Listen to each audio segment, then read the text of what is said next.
Thank you for starting the recording. Through these 3 sessions for this learning community, we hope to open up dialogue through interactive sessions. We're going to have small group breakouts and ongoing collaborative projects. And we will explore various aspects of capacity building, including strategic planning, resource management, and more topical areas like cultural competence and trauma-informed care. By leveraging our collective strengths, we hope to develop innovative solutions and strategies that can be implemented across our respective organizations. We encourage everyone to actively participate through this learning community. Please don't be afraid to share your insights, ask us questions, support one another throughout this community. And really our shared strength among us is our willingness to collaborate and learn from each other. We hope that these sessions foster new professional relationships and networks for all of you and advance the important work that you're doing. Thank you again for joining us, and we look forward to hearing all the meaningful conversations and productive collaborations that lie ahead. Thank you, Dr. Brandon. We will now continue with opening remarks from Kimberly Reynolds. She is currently a Public Health Advisor and Project Officer in the Office of Technical Assistance and Coordination for the Center for Mental Health Services at SAMHSA. And we'll also hear from Ms. Joella Brooks. She is our Chief Operations and Program Officer for RMTAC at Southwest Key Programs. Good morning. So as Dr. Lizzie said, my name is Kim Reynolds, and I work for SAMHSA, the Substance Abuse and Mental Health Services Administration, and the Center for Mental Health Services in the Office of Technical Assistance and Coordination. And my role is to coordinate our training and technical assistance programs and strategy for the center. And so I also serve as a government project officer, GPO, for a number of our TA centers, including the RMTAC, the Refugee and Migrant Technical Assistance Center. I want to welcome all of you to RMTAC's first learning community. SAMHSA's vision for these learning communities is that they'll be highly interactive, multi-session virtual events that bring together a small group of people who, with expertise on a given topic, in this case, that you're all leaders of organizations providing the refugee migrant community with behavioral health and related services. During each session of the learning community, subject matter experts will provide tailored content to you that is followed by a discussion that fosters sharing and allows participants to build beneficial relationships with peers across the country. The learning communities are one component of a number of required activities that SAMHSA has identified that are to be completed by the RMTAC. I'd like to take a moment to tell you about them so that you know what a valuable asset that they can be for you. One of the RMTAC's first activities was to develop and maintain an advisory board that provides ongoing guidance on the priorities and the work plan of the TA Center. This board includes those who work with refugees and migrant populations, including through research and evaluation, as well as those with lived experience as a refugee or refugee or migrant person with a behavioral health condition. They're also in the process of conducting a needs assessment that assesses current resources and gaps for the refugee and migrant populations and the providers that serve them related to behavioral health and related topics. As such, they've been gathering input from a number of stakeholders. They're working to complete a review of the literature to learn what is known about the behavioral health needs of the refugee and migrant populations in the U.S. And I believe they plan to share some of their findings with you later on today. They're also creating interactive online learning modules that will be available on their website, as well as a process to provide individualized clinical case consultation, which folks such as yourselves and your staff can use to help refugee and migrant people through psychosocial and clinical interventions to screen, assess, and treat behavioral health conditions, to identify and respond to gender-based violence, human trafficking, child abuse, to reach out and engage refugee and migrant people in need of behavioral health services, to make decisions on which medications to prescribe, and on, many different areas in the realm of clinical case consultation. They'll also provide targeted technical assistance and coaching for organizations that serve refugee and migrant people. This plan includes foundational and advanced opportunities for training, long or short-term coaching, and follow-up on topics like addressing substance use and mental health issues, creating policies and protocols on behavioral health issues, addressing processes to use when changing an existing practice, like, for example, a new clinic screening practice, including refugee and migrant specific case manager for hospital, different things like that.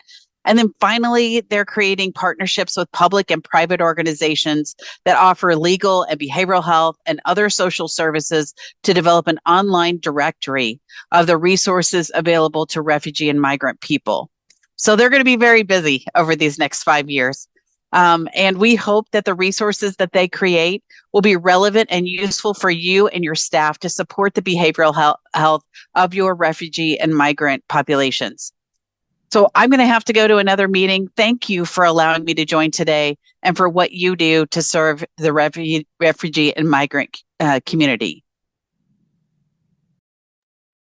Thank you, Ms. Kimberly. Ms. Joella? Thank you. Can you hear me? Yes, we can. Okay, wonderful. Thank you, Dr. Lizzie. Thank you, Brandon and Kimberly, for your comments.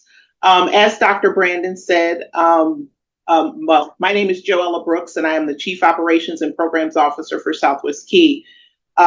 We are so excited to be joining you this morning, bringing you RMTAC, the Refugee and Migrant Technical Assistance Center for Behavioral Health. We're excited, as Dr. Brandon said, we're excited to partner and collaborate with organizations and professionals across the country to provide these services. I had prepared to share with you some of the commentaries that Kimberly shared in regards to the services that RMTAC is to provide. In efforts not to be duplicative, I will just tell you that we've been in doing the work with RMTAC for about 8 months now, going on 8 months, and are making some really good progress. As you've heard today, this is our very first learning community. We're looking forward to sharing the information with you that we have today, but more importantly, we look forward to your feedback and how you've received the information, what you think about the time frame, what you think about the information, what else you would like to see. As Kimberly mentioned, we did complete a needs assessment early on, and that needs assessment is still live, and would love for you to go and participate in that needs assessment, sharing information about what's going to help you as an organization, as a professional, provide greater services to the refugee and migrant population.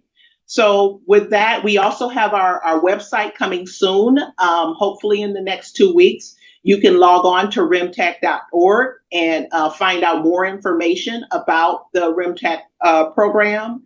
We also, as Kimberly mentioned, have an advisory board. We are looking for additional advisory board members if you or people that you know in this profession are interested in supporting this work. So with that, I am going to turn it back over to Dr. Lizzie, get us into the content of this learning community, and look forward to engaging with you today. And thank you so much for your willingness to join us. Thank you. Thank you, Ms. Joella, and thank you, Kimberly, for those opening remarks. Our agenda for today outlines the activities for our meeting that fall in line with our goals. As you can see, we have a variety of activities as we aim to be highly interactive and bring expertise to the topic. Feel free to mute or be off camera to attend to your organization needs, as we know that you all are very busy. And please make this a fun learning experience for all. I'm very excited to introduce our subject matter experts who will help with our learning community and share their experiences. We have Dr. Sebastian Sempija.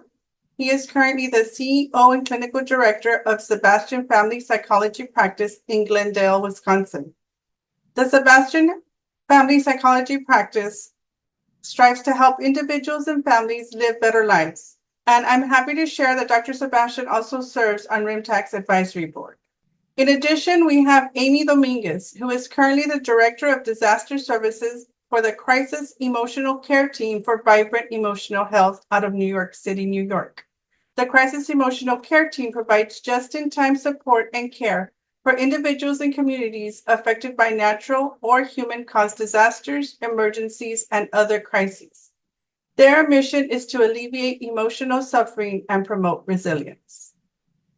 And we have Dr. Gaurav Mishra, who is currently the Chief Behavioral Health Officer at San Isidro Health in San Diego, California. San Isidro Health is a nonprofit organization committed to providing high quality, compassionate, accessible, and affordable healthcare services for the entire family. The mission of San Isidro Health is to improve the health and well-being of the communities they serve with access for all. Dr. Mishra serves as part of RMTAC's advisory board. I want to express our gratitude for their time and commitment to help us today. The RMTAC team is present to help support this learning community session. This team has been pivotal in getting this session up and running. They've put countless hours organizing, coordinating, putting the details together. We have as producers Diana Romero, Luz Chapa, Sonia Rollins, facilitators Aubrey Held, Mutsa Majero, Ruben Ramos, co-facilitators Humberto Nunez, Nelva Davenport, and Rosa Varela. Please feel free to reach out to any of them should you need assistance at any time during the session. Now, to give each of you an opportunity to introduce yourself, we ask that you please share your name, the organization, your role, and the location where you're at in the chat. Welcome, Dr. Brandon. Thank you for joining us, Anais. Welcome, Alyssa. Thank you for joining us, Christopher. Miss Amy. Dr. Helen, thank you. Candace, thank you.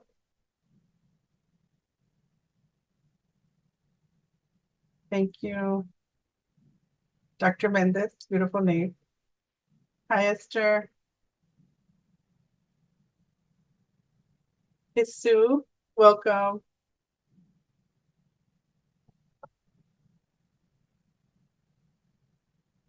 Valentina, thank you for joining us today from North Dakota. Auxiliadora, beautiful name. Welcome, welcome.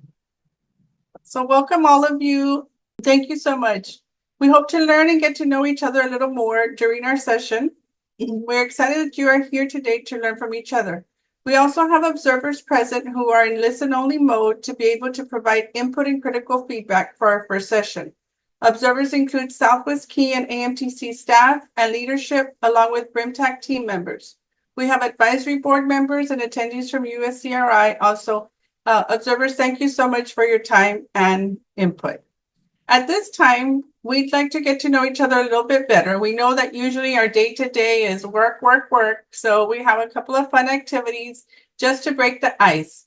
To interact with our Icebreaker, please scan the QR code where you will be able to type your responses via the phone. This is to get you thinking about how you have come to where you are today. On the slide, please answer what is the worst, best job you have ever had and what made it bad or good. Dr. Brandon has also dropped the link in the chat in case you would like to open it in one of your browsers. Worst job. Someone put Wendy's. It was so disorganized and stressful. Who shared that they had worked at Wendy's? I did. Hi, I'm Mutsa. Hi, good morning, Mutsa. Would you share a little bit about what made that the worst job? Yes, it was my first job when I moved to America, and it was extremely stressful because I could barely understand American accents, and also the management was just all over the place. You never quite knew when your shift started or when it ended, and when you were there, you didn't quite know, are you supposed to be at the register? Are you supposed to be on fries? Are you supposed? It was just stressful and disorganized. And how old were you when you worked that job? I was 17. Oh, I'm sure that was just a couple of years ago. Thank you so much for sharing. Thank you. Let's see. Somebody put here, so had a boss who didn't like laughter. Who shared that? I did. It's Kisu. Where were you working? Well, I don't want to name them publicly, but because she wasn't quite representative of the organization. But yeah, we would get emails if there was too much laughter, and so we would have to step outside to laugh. Well, I'm glad that didn't keep you from laughing. Yeah, I'm trying to now. I can laugh. Yes, thank you, Lisa, for sharing that with us. Let's see. And someone shared the best job was a job where I got to do what I love. What made it good was the team and supportive environment. Can you tell us a little bit more about that? Hi, everyone. That was me. Yeah, I think, this was a job, particularly in doing in the world of trauma. And I feel like doing that kind of work can be really hard, I think, as a mental health provider. So just having a supportive leader, boss, and also team that was also equally excited and passionate about doing this, work just made it really great. So, yeah. Awesome, Priscilla. Thank you so much for sharing. Nice to meet you. That's great, guys. To further break the ice and get to know each other a little better, we would like to hear from you and learn about your work in the current field of human services. Take a moment to think about how you felt when you first started in your current field. And then what advice would you give yourself knowing what you know now? Who would like to describe how you felt when you first started in your current field? I can go ahead and break the ice. I don't know if that works, or no, Priscilla, go ahead. Yeah, you can go, Amy, and I can go after you. Awesome. Sounds good. So I think when I first started, I was in grad school coordinating disaster response.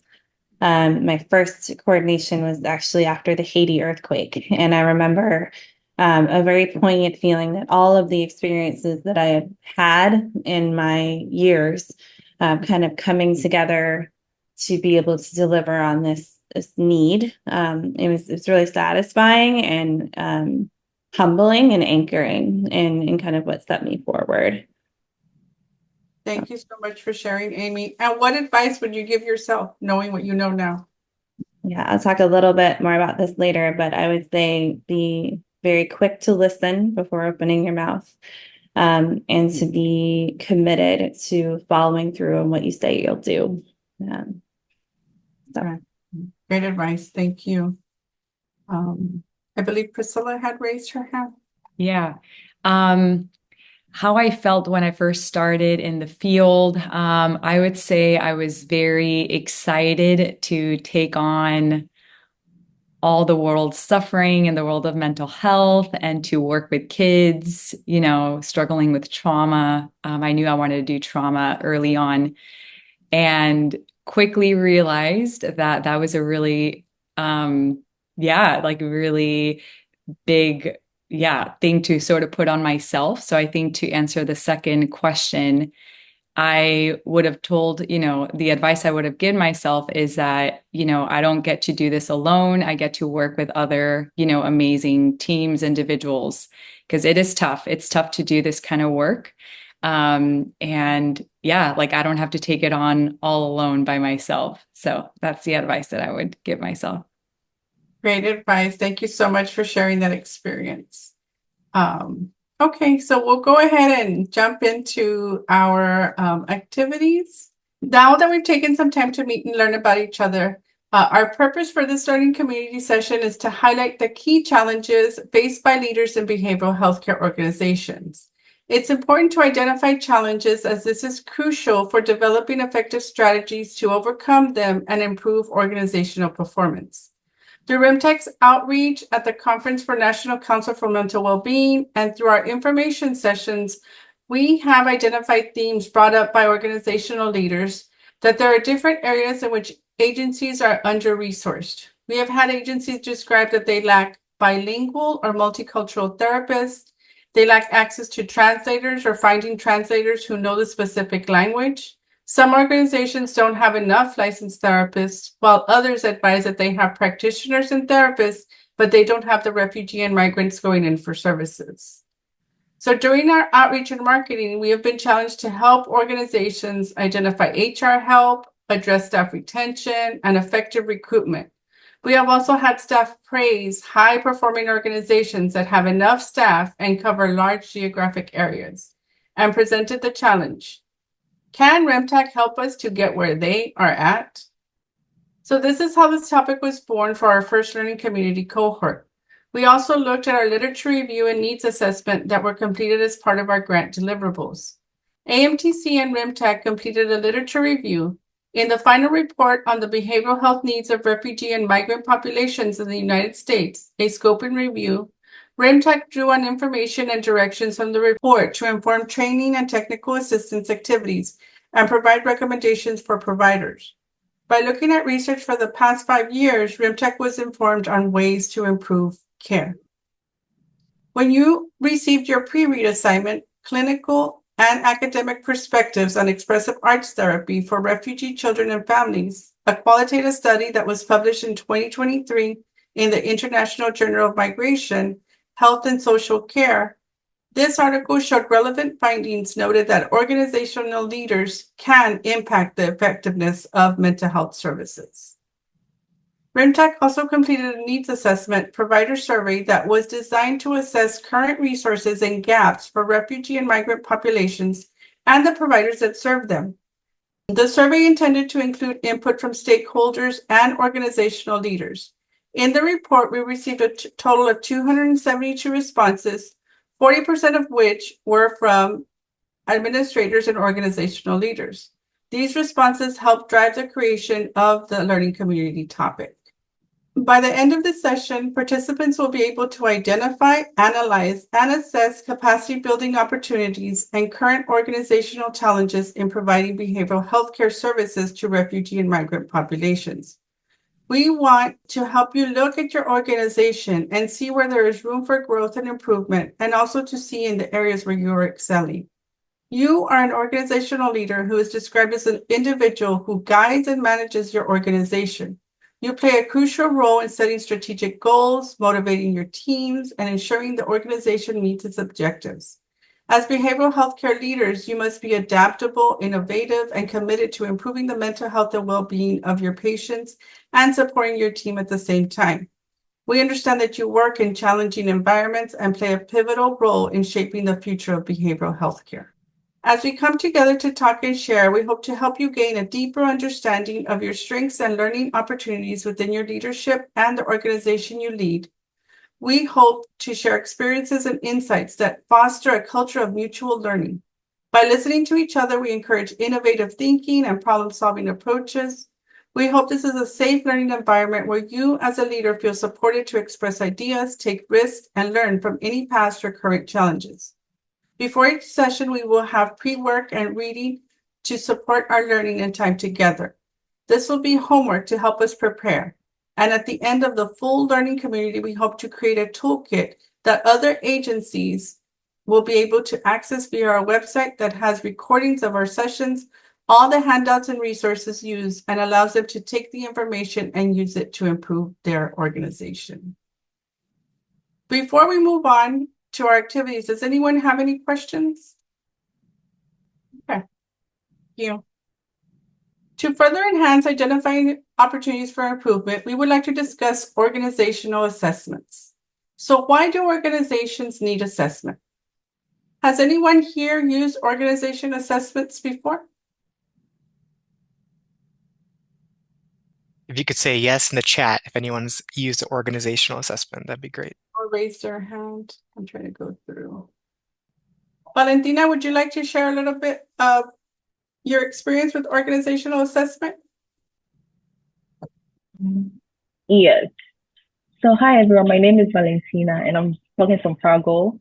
So I did conduct a health equity organizational needs assessment in one of my practicum sites during my graduate degree in public health.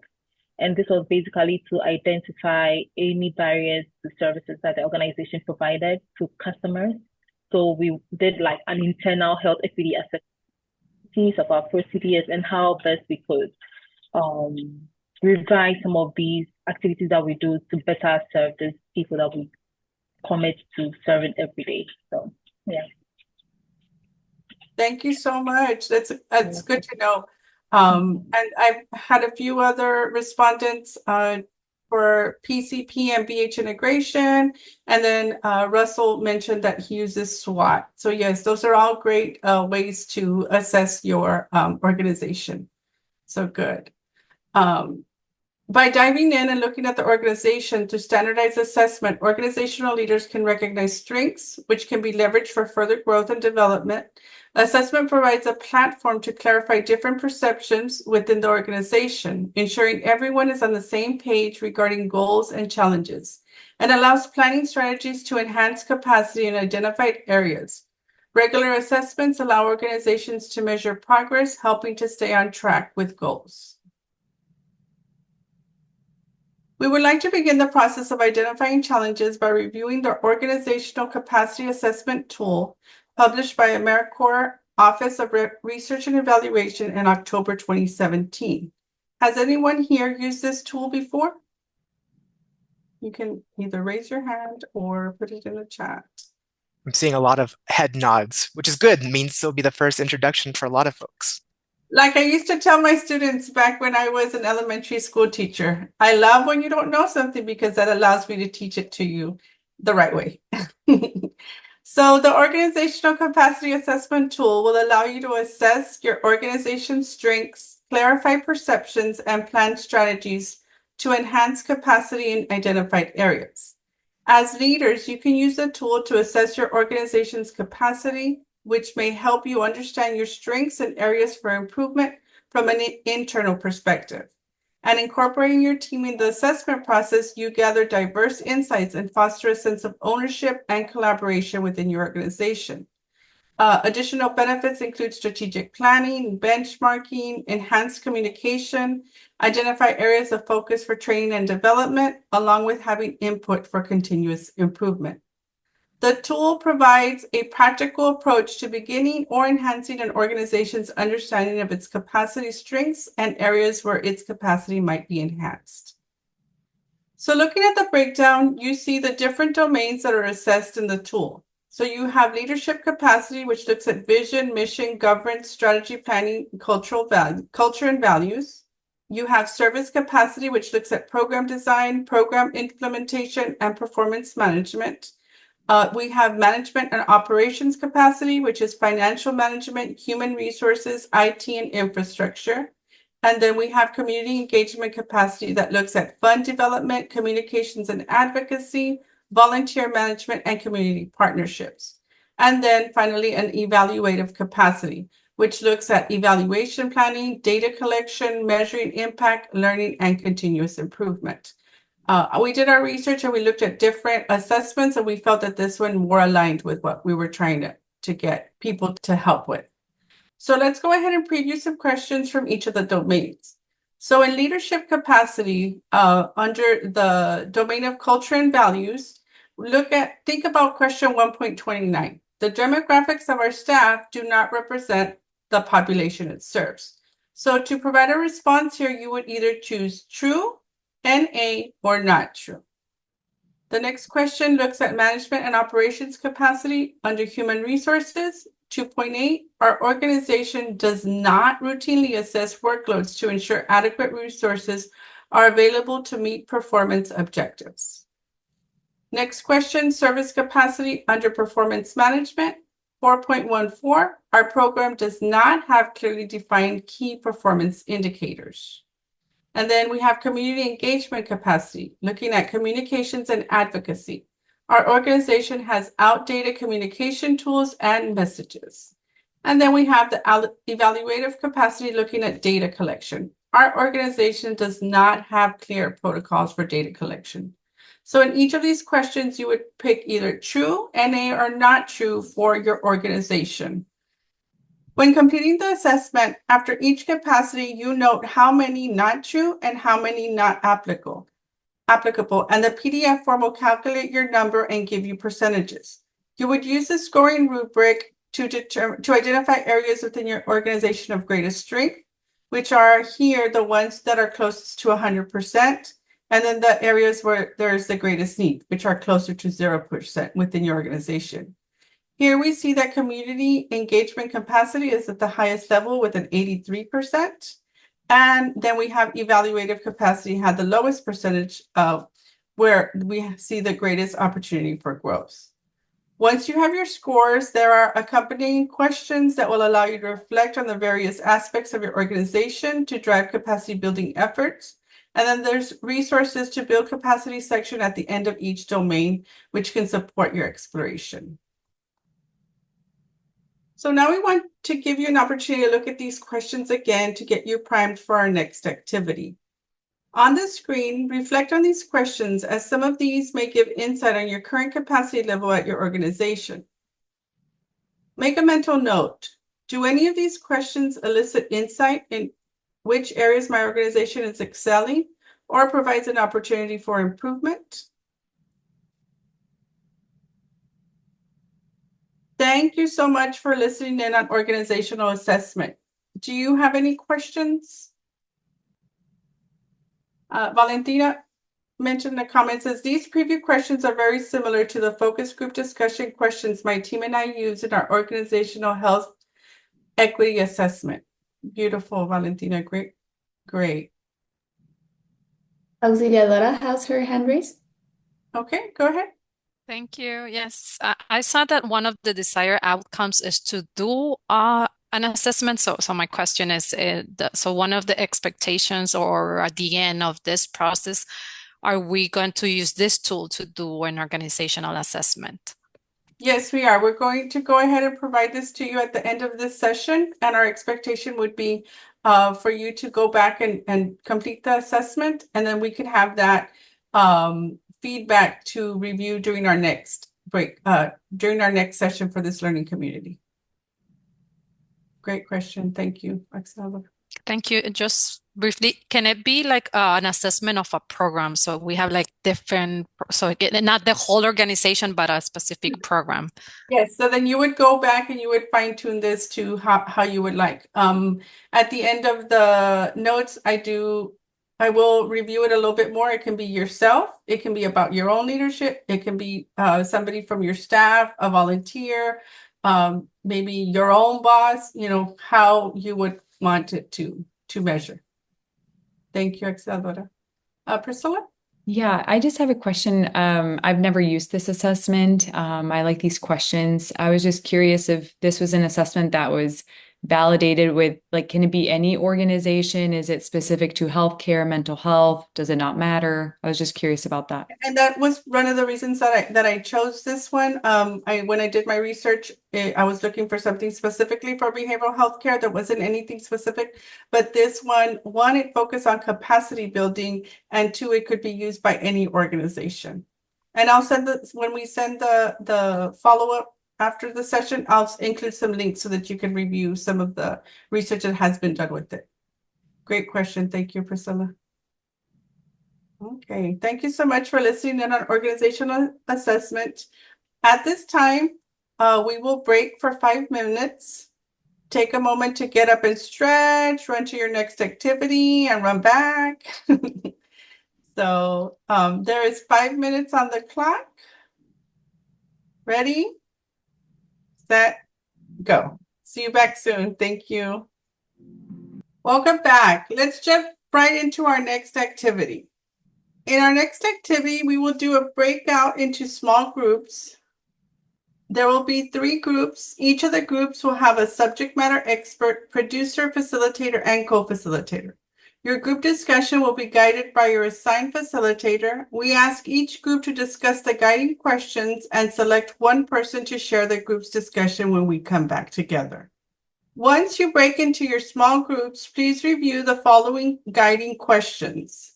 What are the primary challenges your organization faces in serving refugees and migrants? How do these challenges impact your organization's operations and goals?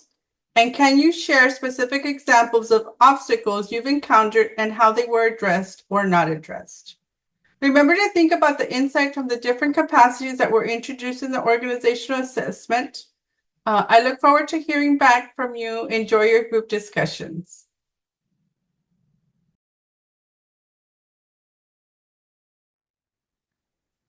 And we're going to go ahead and get started with brief introductions. Mary, would you like to start? Sure. My name is Mary Helen O'Connor, and I'm the one of the founders of the Georgia State University Prevention Research Center, which is a CDC-funded effort to provide culturally and linguistically informed health interventions for the migrant community. We're the only PRC in the United States that focuses on migrant health. Wow, very impressive. Thank you. Dr. Mishra? Yes, thank you. Hi, I'm Gaurav Mishra. I'm an adult and child psychiatrist. I'm based in San Diego, where I'm also the chief behavioral health officer for a large federally qualified health center. So we provide services for about 160,000 patients here in San Diego County. Since I finished my child psychiatry fellowship in 2014, I've been working along the U.S.-Mexico border, and my clinic is typically like a mile from the border for the last 10 years. And I had a lot of experience working with migrants. A lot of our workforce and staff have families on both sides of the border. Many of our staff live in Mexico and travel to the US every day to work. Also had a lot of experience working with unaccompanied minors who were housed here in San Diego. In 2021, we had about 3,500 kids housed at the convention center, where I was lucky enough to be involved in overseeing all of our mental health services for those kids while they were here. Have some experience, and also excited to sort of look at what work others are doing. Thanks. Sorry, not very brief there. Yeah. You do incredible work. Thank you so much. Valentina? Can you hear me now? Yes. Okay. Sorry about that. It's okay. Okay, so once again, my name is Valentina Siedu, and I'm the Refugee Health Navigator at Global Refuge. Oh no, it cut out again. I'm so sorry. Well, yeah, so basically. Oh, there it goes. Yeah. My role is with the Refugee Resettlement Agency in Fargo, North Dakota. We basically receive refugees from overseas into the Fargo-Moorhead area in the state of North Dakota. So that has been one of our things we've been doing. Thank you so much. And lastly, Auxiliadora, did I say that correctly? Yes, for Perfect. short, you can call me Auxi. Auxi? Auxi, yes. I'm Auxiliadora. I work with church work services. My role is a protection specialist, and I support our programs in the U.S. who work with also refugee and the resettlement migrants, unaccompanied children, also in the border. But we also work with refugee and migrants like in Latin America, in Europe, and in Africa. So my role is to provide support around different protection components that we call around safety, that includes psychological safety and other areas like meaningful access, how to address barriers that migrants and refugee can access to different type of services that we connect them or provide them as an organization. So thank you, and it's a pleasure to be here with all of you. Thank you so much. I'm so excited to have you all here. We have such a good group here, and I'm really excited to dive into rich conversation with all of you. So after we leave this breakout room, we are going to be going back into the main room, and someone will have to share the key points we discussed. Would anyone like to volunteer for our breakout room? I can share. Okay, thank you so much, Valentina. All right, now we can go ahead and dive into the questions. They are listed here in the chat. So question number 1, what are the primary challenges your organization faces in serving refugees and migrants? You want people just to go? Mm-hmm. Okay, so I didn't talk about all the work that I do. It's not really important, but we do have a statewide contract to provide mental health services in Georgia, and we're the only one who has that. And we have a real shortage of providers. So I would say shortage of providers that are trained in this kind of work. We were using postgraduate students in counseling and psychology. And if they had no experience with refugees and migrants, there was a significant amount of frustration among that group providing care, that they weren't dealing with the real trauma of war conflict, where refugees and migrants need their basic needs met first. And there was just this big disconnect. So that was a big problem in our pilot year. Fortunately, the group of clinicians that we're using now have significant training in, well, actually lived experience as refugees and migrants. But I think that would be a huge improvement in the quality of care that we provide in behavioral health, is that people who are providers have more experience, lived experience and training. And the other thing that I think you're going to hear over and over is there's just a huge lack of funding. I mean, we had no mental health services for refugees at all. We negotiated a contract with the state, but it falls so short of what is really needed. So funding, I'm working remotely here in Florida. Florida is last in the country in funding for mental health generally. So if you think about that in terms of refugee and migrant populations, and Florida is in the top 5 of the number of refugee and migrant populations. So I think funding, and then the last thing I would say is that it's very difficult to find trained interpreters and also pay for them. So funding for quality interpretation that is specifically around behavioral and mental health concerns, because just medical interpretation doesn't really cover the cultural differences. And so that's been a significant barrier to providing quality care to our refugee, immigrant, and migrant population. Yeah, definitely. I can only imagine. Dr. Mishra or Valentina, what are some of the challenges you face? Yeah, I think, the challenges that I just described, they're pretty universal. And in most parts of the country, we face some of these challenges. I can maybe give a couple things we've done that sort of helped us meet the need. Some of it is just going back to the experience, with unaccompanied minors. We had a large number of kids housed here, and the expectation of let's provide mental health services, right? So I think one of the things because this was not in a traditional health center setting, what it allowed us to do is to think broadly, think out of the box, and what services are needed and what can help the population. We were in a convention center where so many kids were housed. Obviously, one-on-one care for 3,500 kids. If you think about traditional therapy, psychiatry is just impossible, and actually, it's not even needed, right? So within the first couple of days, we started initially saying we brought Spanish-speaking therapists who were doing groups, right? Groups for about 30 kids at a time. But within a couple of days, we realized the need was not necessarily even that level of expertise was not needed in the groups. We brought our case managers who are typically bachelor's trained, sometimes not even that, but have had experience working with populations who have mental health needs. We got them, see one, do one, and then teach one kind of model where we had them sort of quickly adapt and start doing groups. And we found, especially this was the pediatric population, we found that a lot of the stressors, people obviously had very severe trauma. Some people had very sexual trauma or very severe other kinds of abuses, both in their journey here and in their home country and on arrival, right? Interaction with ICE and things like that were tough for a lot of people. But a lot of the problems were also around uncertainty about what's going to happen next. And we found that they were really supportive to each other. So they really needed somebody who's going to facilitate that support between themselves also.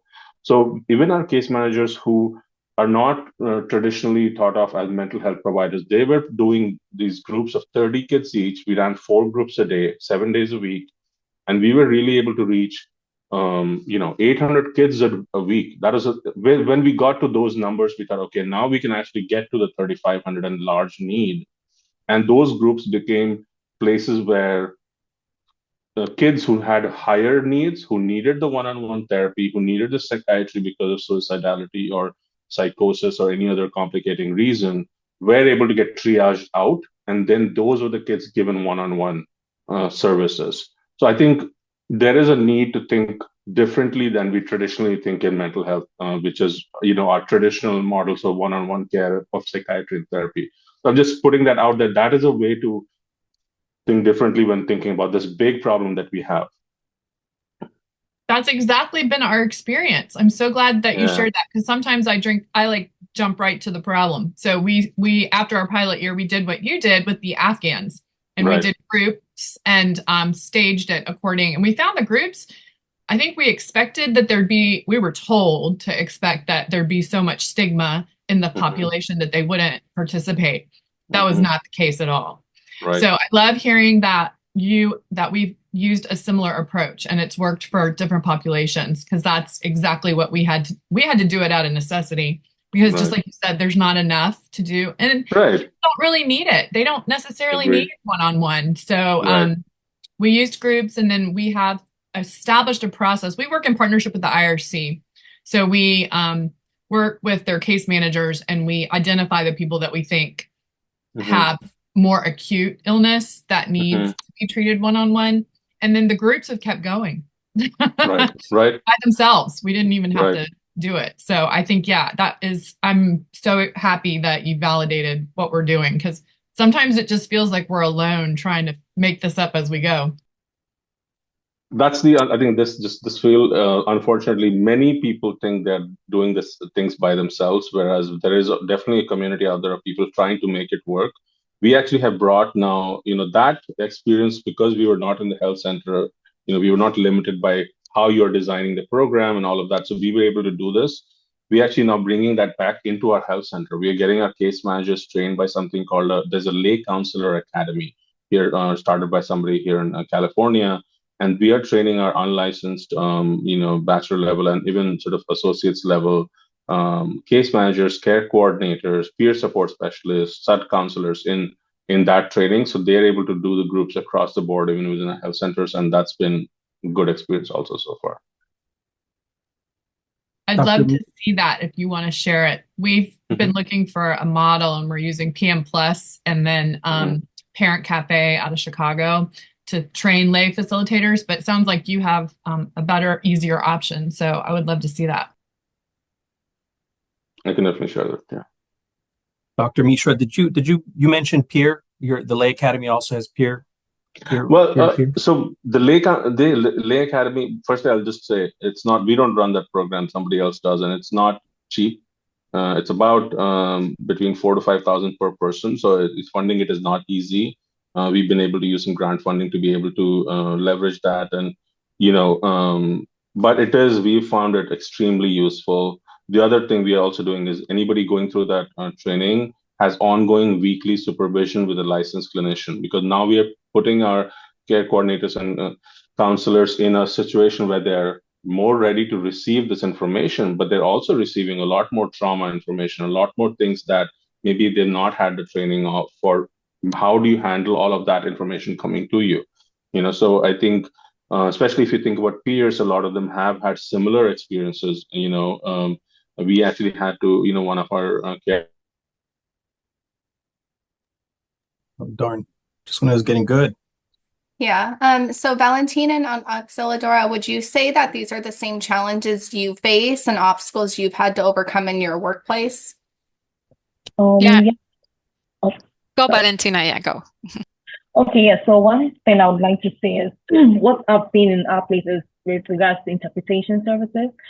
And one thing that comes up is the misinterpretation or miscommunication between the interpreters and then the client. Because sometimes you notice that what you say and then the response that the client provides, it doesn't match up.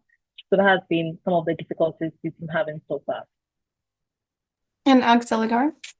Yeah, I will say in general, I think I agree. Those are the major obstacles or challenges. And I will just add, but I think something related with cultural or fear barriers that we might face, especially with one-on-one mental health support. Maybe when you were sharing about the group, I think the group experience might be different.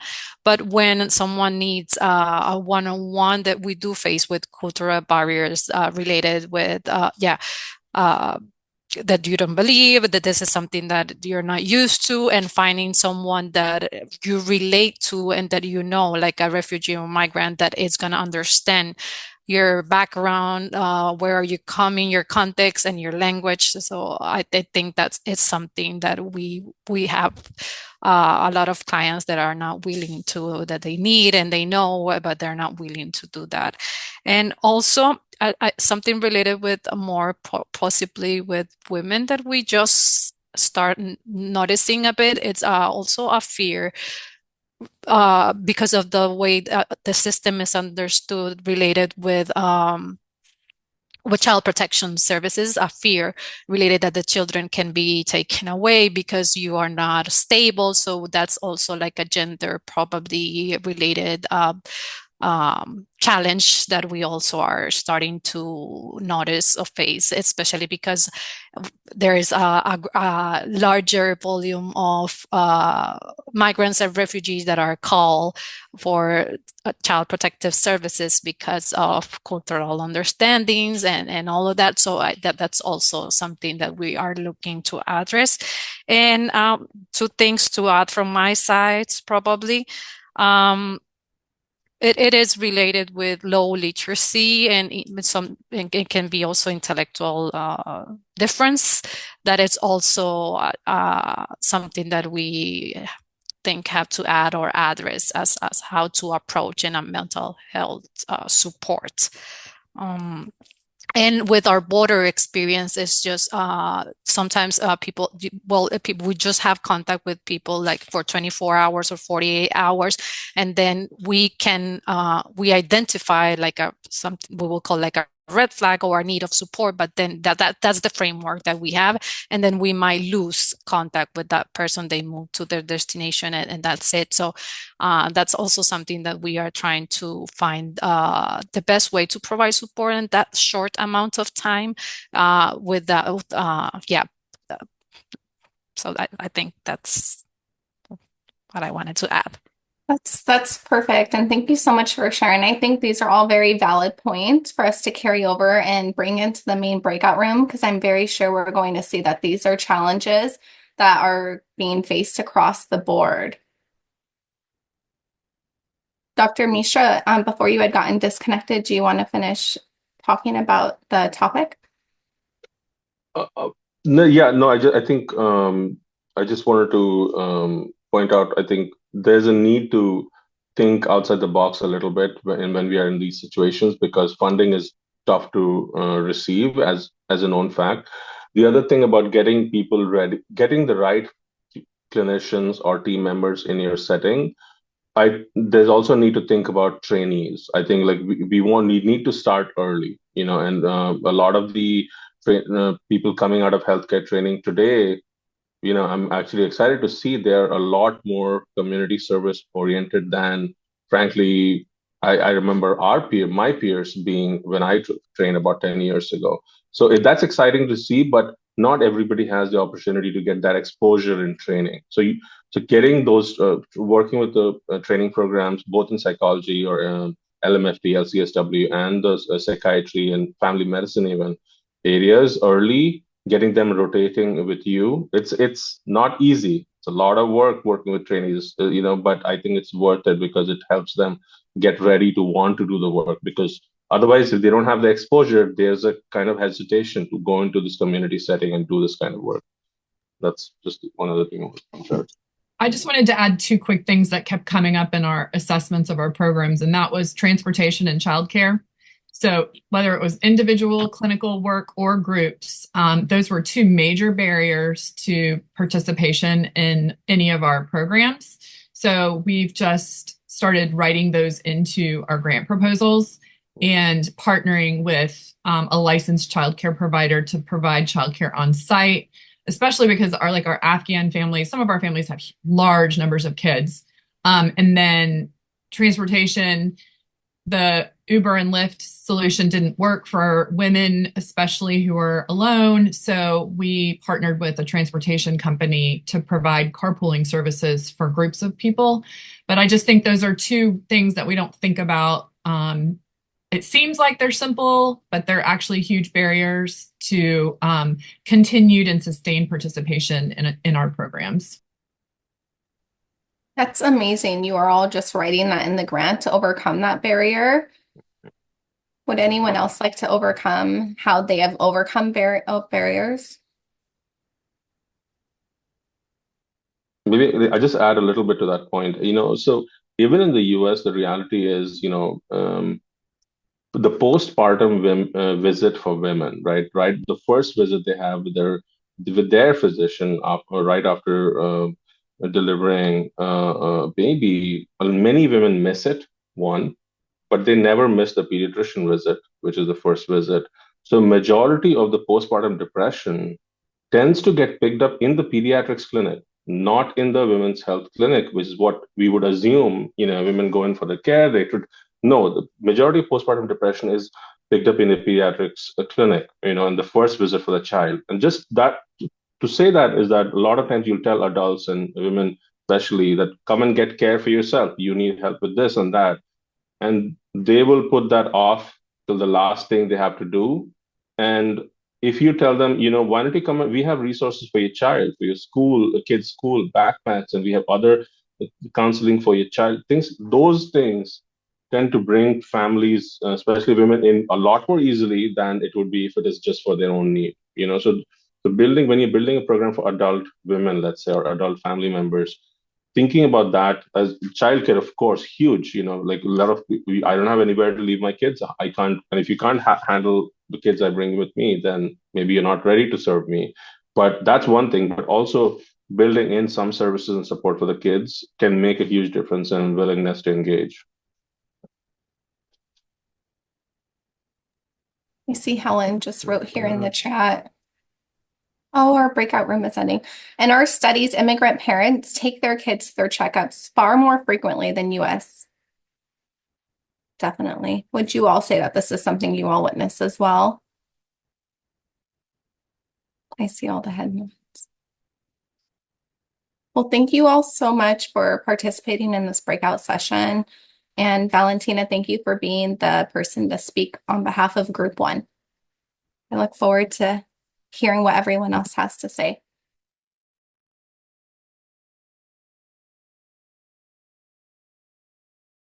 Briefly pop in just to make sure that everything is running smoothly. And in our room, we also have one of our subject matter experts, Dr. Sebastian, who is the co-owner and clinic director of the Sebastian Family Psychology Practice. Before we dive into our group discussion, I would like to give you all an opportunity to just introduce yourselves very briefly.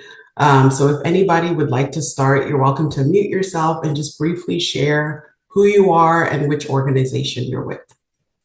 Oh, we now have Rosa. Rosa and Titus were in the wrong group rooms initially, so. I can start us off. Hi, everyone. I'm Priscila Mendez. I'm a clinical psychologist with the Trauma and Grief Center, and we're based in Houston, Texas. Wonderful. Thank you, Priscilla. Hi, my name is Amy Hoskins, and I'm the Deputy Director at Canopy NWA, a resettlement agency in Northwest Arkansas in Fayetteville. And we definitely do not have many resources here for our clients. Thank you, Amy. Happy to go next. I was going to go right after Priscilla because I'm in Houston as well, so we're neighbors. So my name's Kisu, and I recently joined Church Roll Service. My official title is Senior Program Officer Mental Health, but kind of translates as their mental health advisor. And there's, I think, about 43 different offices, including affiliates with the organization. Wonderful. Thank you. So I don't have one answer yet. Okay. Hey, I'm Bernard Vandernoot. I'm out of Switzerland. Can you see me, hear me? Yes. Thank you for joining us, Dr. Bernard. Okay. Yeah, it's great that it works. So yeah, I'm kind of a little bit an oddball here. So what my role is, we support agencies and social service institutions to implement neurofeedback, right? So I was invited to probably talk about this, what this is all about and why it could help, but it's a completely different topic. So I was not sure what my role is. So I'm listening. I'm interested in just learning about the challenges and tasks. Yes, yeah. We're happy to have you. Thank you for joining us all the way from Switzerland. And Dr. Sebastian, I know you also have a slide or a visual you would like to share. So we'll see if our producer Luz can share it, but you're welcome to start by introducing yourself. Okay. Would that slide be here or with the general group? It should be coming up right now. Here we go. Oh, okay. Is that at this breakout or with the general group? It's with this breakout, just our specific group of 6, I think we're 6, yes. Okay. Or maybe then I will go last.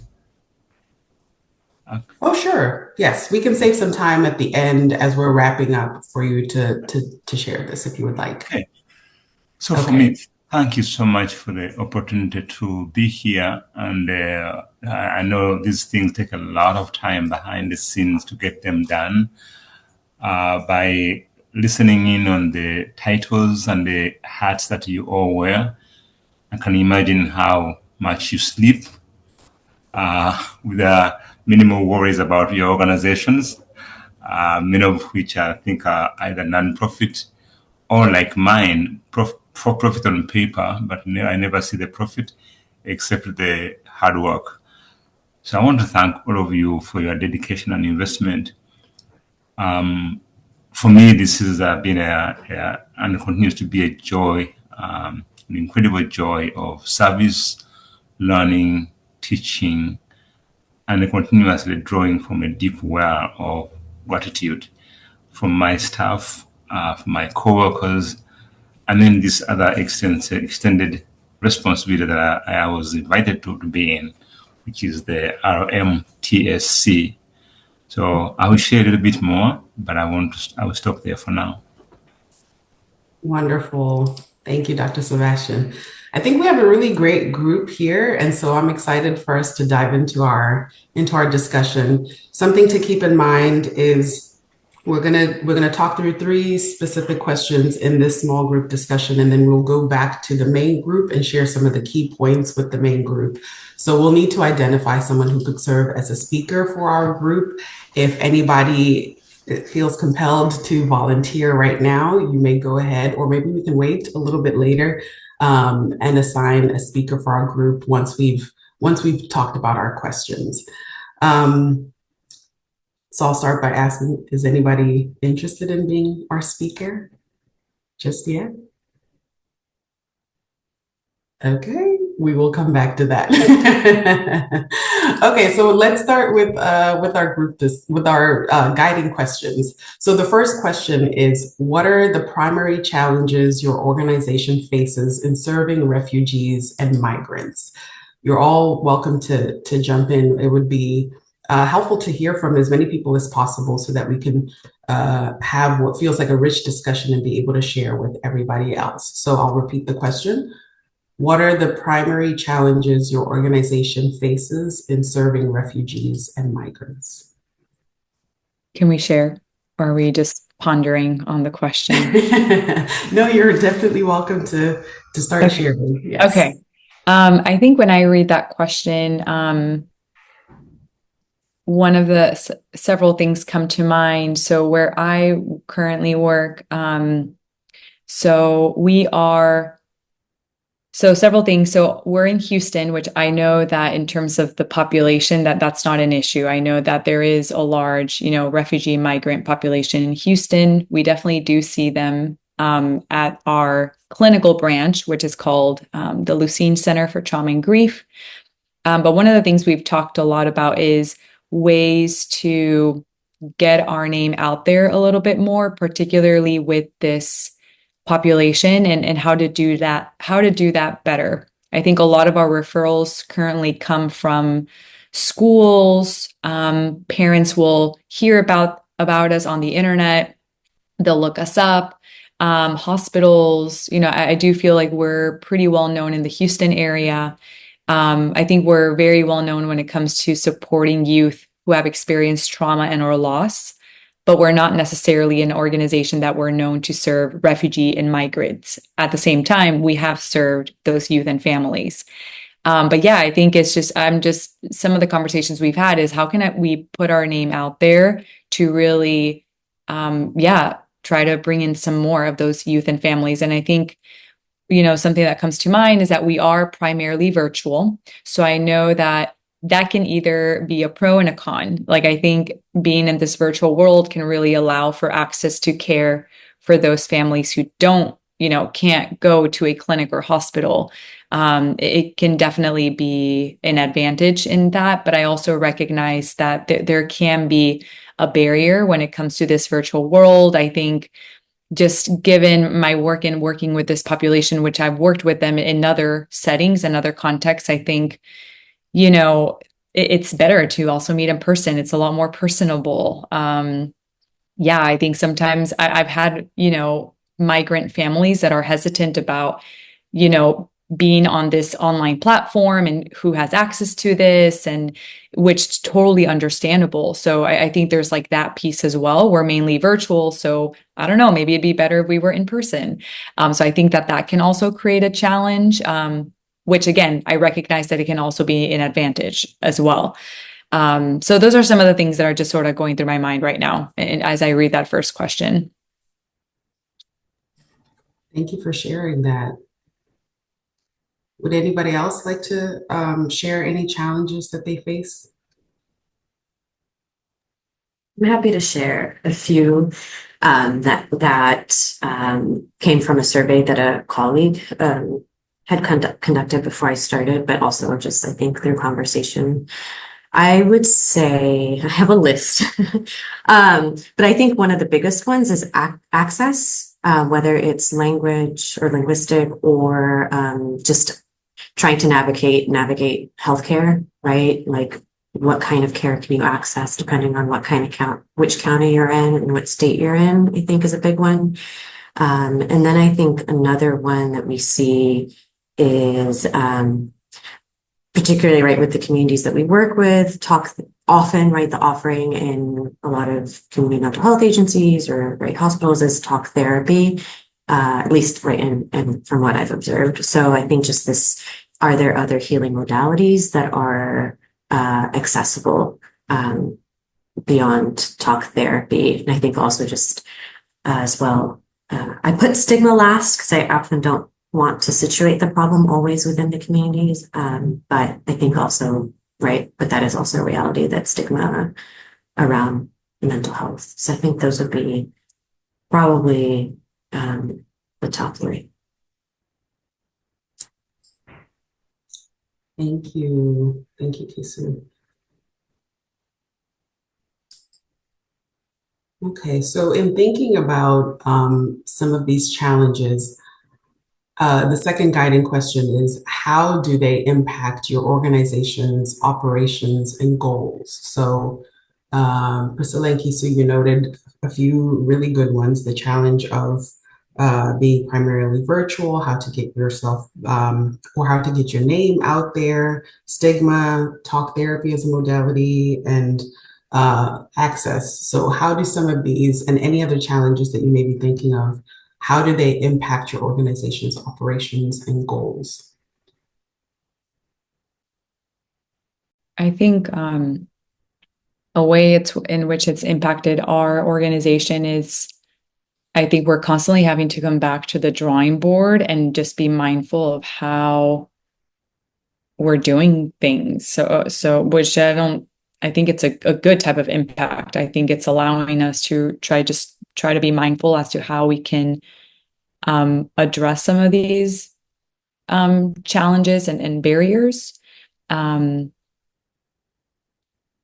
So yeah, I think that's how it impacts our organization. I think these are conversations we're constantly trying to, not that we have solutions, but at least it's allowing us to come back and even think about how we're doing things. I think, for example, one, I'm thinking about like my current boss, she was very mindful of onboarding certain clinicians, me being one of them, and with the goal of, okay, now your role really is to try to help literally with these challenges, like how can we make more of those connections with Spanish speaking communities, a lot of them which have a lot of refugee and migrant youth and families.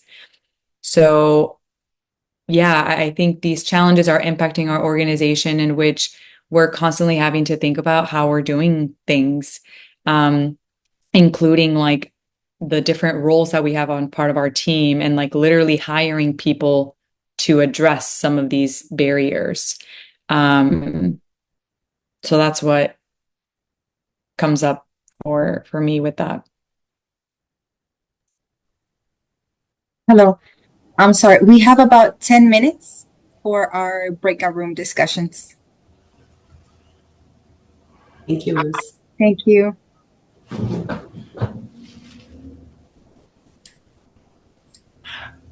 Let me know when you want me to make comments and maybe add to some of the shared challenges and the solutions.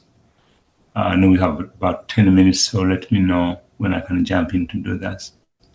Yes, Dr. Sebastian, you're welcome to jump in at any point. If you would like to also share some of the challenges that your organization is facing, or how, and maybe how these challenges are impacting your organization and goals. Let me do that by sharing that PowerPoint, the graphic you have. Yes. Luce, if you can go ahead and share. So we have, as we are getting that graphic up, I want to preface our conversation by saying that clearly there are many challenges that are operational, that are real, and eventually impact outcome. But at the same time, I want to promise you and assure you that this journey is really a journey where you have tons, valleys, and hills, but also moments of incredible joy. So our challenges have been many, but we've been lucky that we've been in practice now over 30 years, and we've grown different programs in response to different needs that they have come up. So I will take 2 minutes to do a visual review here of what our programs are. We are primarily licensed as a behavioral health clinic, both for mental health, AODA, and recovery services. We provide mostly Medicaid Medicaid clients in an urban setting, Milwaukee, Wisconsin, a city that I have loved and continue to call home. So when it comes to schools, which is a continuous program for many of our clients, in terms of school engagement, participation, and meeting basic educational outcomes, that's a huge problem. So in the last 15 years, we've developed a relationship with the local schools, a huge local school district where we have become part of a pilot, and now we have become part of a program with the school district that was initially serving about 100,000 students about 15 years ago. It was about 120,000. Now, with modifications and changes with vouchers, that number is about 70,000 students, mostly K through 12. So we've been able to build what we call a school community partnership, where we bring mental health in the schools on site, and we get to staff 16 out of 42 schools in that program under our care. So by being in the schools, being with the teachers and the learning community, we are able to attend to that need. When it comes to our refugee programs, number 2, there again, we've had to evolve and meet the needs. So youth mentoring, supporting youth in the classrooms, supporting parents at parent-teacher conferences. The other piece is securing, keeping and maintaining staff for long term, a huge challenge. So we've had to be a training entity, and also placement for folks who are finishing their master's level or PhD training, needing licensure. They come and stay with us with the promise of staying with us post-licensure, at least for 2 to 4 years. This has been an incredible success for us, allowing us to keep 90% of people who come for internship to be part of our care. So because of time, I guess I want to I just name them. So being out there, you want to be combining both, being out in the communities, building relationships with the community-based organizations, be they faith, school, employer, social recreational, the boys and girls clubs to get to know you. Volunteers who are mostly faith-based are important resources, as are employers. So you find yourself then being a consultant literally in all these spaces, and thereby you begin to build a network of referrals.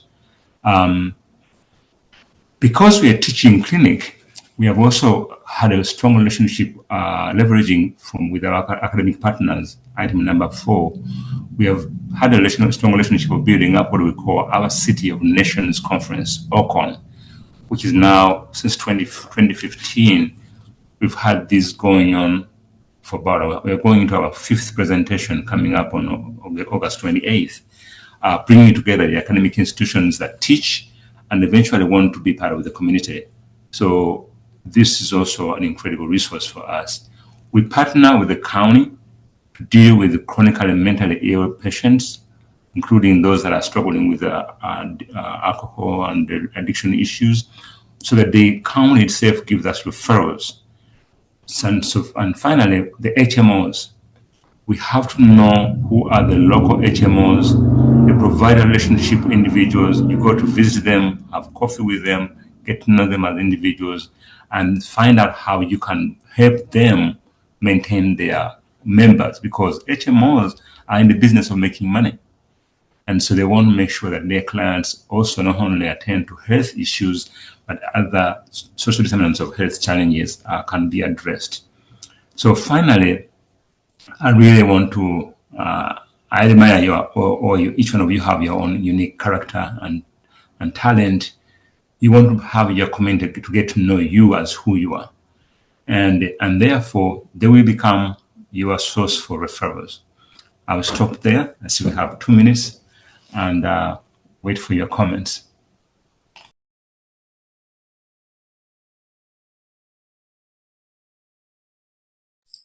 Thank you for sharing that, Dr. Sebastian. I can see your organization definitely has expanded your outreach, and that's really awesome. I'm wondering, we have about maybe a minute or so to go. The last question we did not manage to get to, but I think we have some really great points to be able to share with the main group in terms of challenges that your organizations are facing, as well as how it impacts your organization's operations and goals.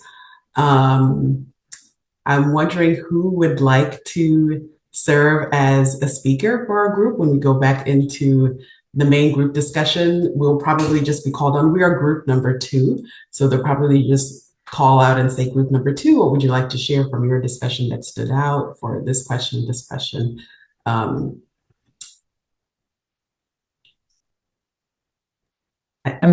happy to. Is anything, unless somebody else wants to, feel free. I was going to ask you to serve. So was I. So I know we have like 57, 56 seconds left, but is there anything that y'all would really want me to emphasize? I mean, I can sort of talk about, but is there anything in particular that would be helpful to emphasize? I think what both you and Kisu shared will be perfect in terms of, I know you know what you shared, and just to highlight again what Kisu shared in terms of challenges, it's language, trying to navigate the healthcare system, talk therapy, stigma, and also I think highlight some of what Dr. Sebastian noted in terms of I think his organization and just how far they're reaching people and all the different areas that they're tapping into, I think is important to highlight, because it speaks to some of your challenges of like, how do we get our name out there? So I think those are main things to say. And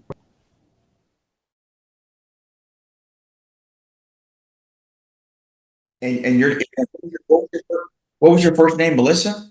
Melissa, yes. Okay. All right. Yeah, I got you, Melissa. Okay. Are there any other participants that we missed? I don't know if there's any others. I think we got everybody.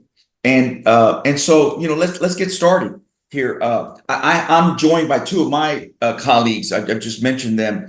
Both Sonia Rollins and Titus Ortega are my colleagues. Both of them do a great job in helping produce and and do the technology associated with this. So I'm going to try to move along here. We have an excellent group of kind of diverse geographies here. We've got, Milwaukee, and then you're in Maine, Melissa. And so I don't know if Sarah McCormick is on. She was supposed to be in this group, but I don't see her on the TV screen here on the visual. But nevertheless, what I'd like to do first is I'm going to nominate you, Melissa, because if you can balance 3 kids in the background, you can balance being the spokesperson for the group. So I'm going to nominate you with that Lewiston, Maine T-shirt as the spokesperson for the group.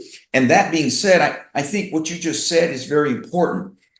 In particular, if in fact one of your primary challenges in terms of serving this cohort of migrants and refugees is what you just said, trying to manage all of the multiple incoming things, that I think we should talk about that. So let me let you just kind of elaborate on that, and then maybe we can get some input from our friends in Milwaukee about how Dr. Sebastian does that in Milwaukee. So let me just give you the floor, Amy. Talk a little bit more about what you were suggesting is a primary challenge for your group.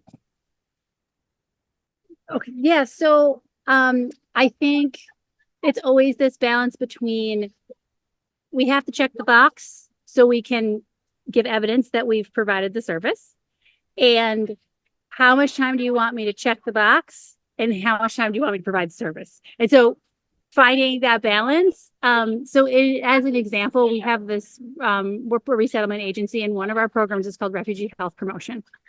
And for every referral that I make, so say, Ruben, you're a new arrival and you need an eye referral, a dental referral, and an OBGYN referral. Every single one of those can be part of a plan of care. And every time I check in with you or follow up with you, I can do an RHP activity and a note. So I have to document in triplicate every time I interact with you, or I don't get credit for the interaction. And then I have to go to a separate thing and say, did I use interpretation or transportation? And every time I check that box, I get more funding for transportation and interpretation, which are 2 huge needs, because even though we have 22 languages on staff, we still run into languages we don't have. So it is super challenging when you have 250 people that you're resettling and you want to make sure they get to that doctor's appointment, they have that interpretation, that transportation, but then you also have to get all that documentation done. And so I think I know how important the data is, because it's going to drive the funding to get us another medical screener or a driver or the things we need. But it is a huge burden. And what ends up happening is that really good staff catch on fire and can't stay.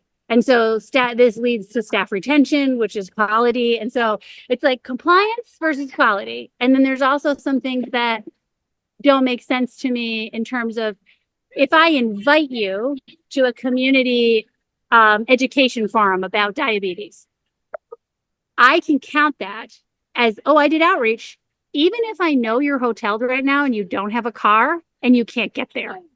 Yeah. That's a box check that gives me credit that isn't a real invitation. And so that frustrates me too, because that's compliance with no quality. So yeah, I could go on forever, so I'm going to stop now. I think the idea. Titus, I think I picked the right spokesperson, okay? It's called a field for the game, Titus. Amy, I saw you nodding your head in agreement with some of the things that that Amy was talking about, and I kind of want to get your thoughts as it relates to this question of the primary challenges. It almost sounds like a very delicate balancing act. On the one hand, you've got to do the compliance. We all have to. This is, after all, a highly regulated kind of service platform, particularly when you have government contracts at every level. But I kind of want to get your thoughts. What can you share with us in your world? Well, what I'll say is, our team, our organization is heavily funded by federal government, but also we have some state relationships and city relationships as well.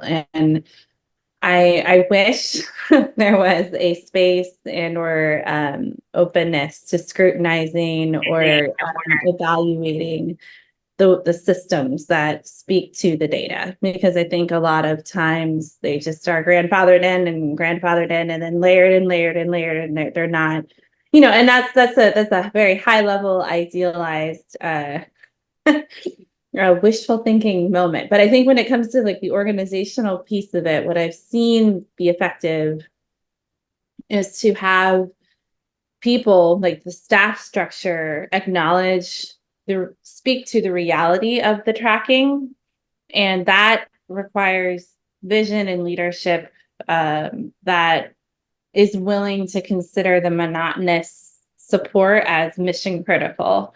And I use quotations because that tracking, as you mentioned, Melissa, is, sometimes mind-numbingly boring and feels very separate from the delivery of services. And then you have the pressure of resources and all the things, but I think that where there's opportunity for that entrepreneurial spirit to look at the way the staff is structured, and maybe even some data systems that could be put in place, and really for the, people with that development and new business mindset to kind of think through the positioning of these things in a way that give life.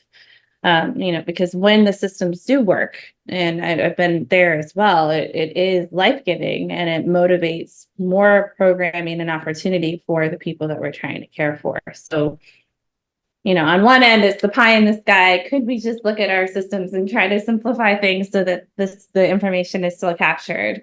But on the more granular level, can leadership of these agencies and nonprofits and organizations have dedicated space to look at their organizational chart and see if it actually speaks to the need of the mission? So I'll leave it there. Well, Amy, thank you. And just a reminder, Amy, you're located in New York, or where are you? Yeah, Vibrant's in New York. I'm physically located in Connecticut, right outside of the city, but but my heart is forever a Hoosier in Indiana because of where I went to school. Yeah, she went to Indiana, Titus, so take it easy. We have two participants that are in Milwaukee that work for Dr. Sebastian, and I don't want to take Dr. Sebastian's thunder away, because Titus, you saw the slide that he wants to demonstrate some of his challenges, which I think align perfectly with our topic here. To be honest with you, Titus, we probably ought to be showing that, but he wants to use that. But do any of the two ladies that joined us from Dr. Sebastian's clinic want to share any of what, in your opinion, are some of the primary challenges that Dr. Sebastian faces on a day-to-day basis operating in Milwaukee, Wisconsin? Do either one of you want to share some of that with us?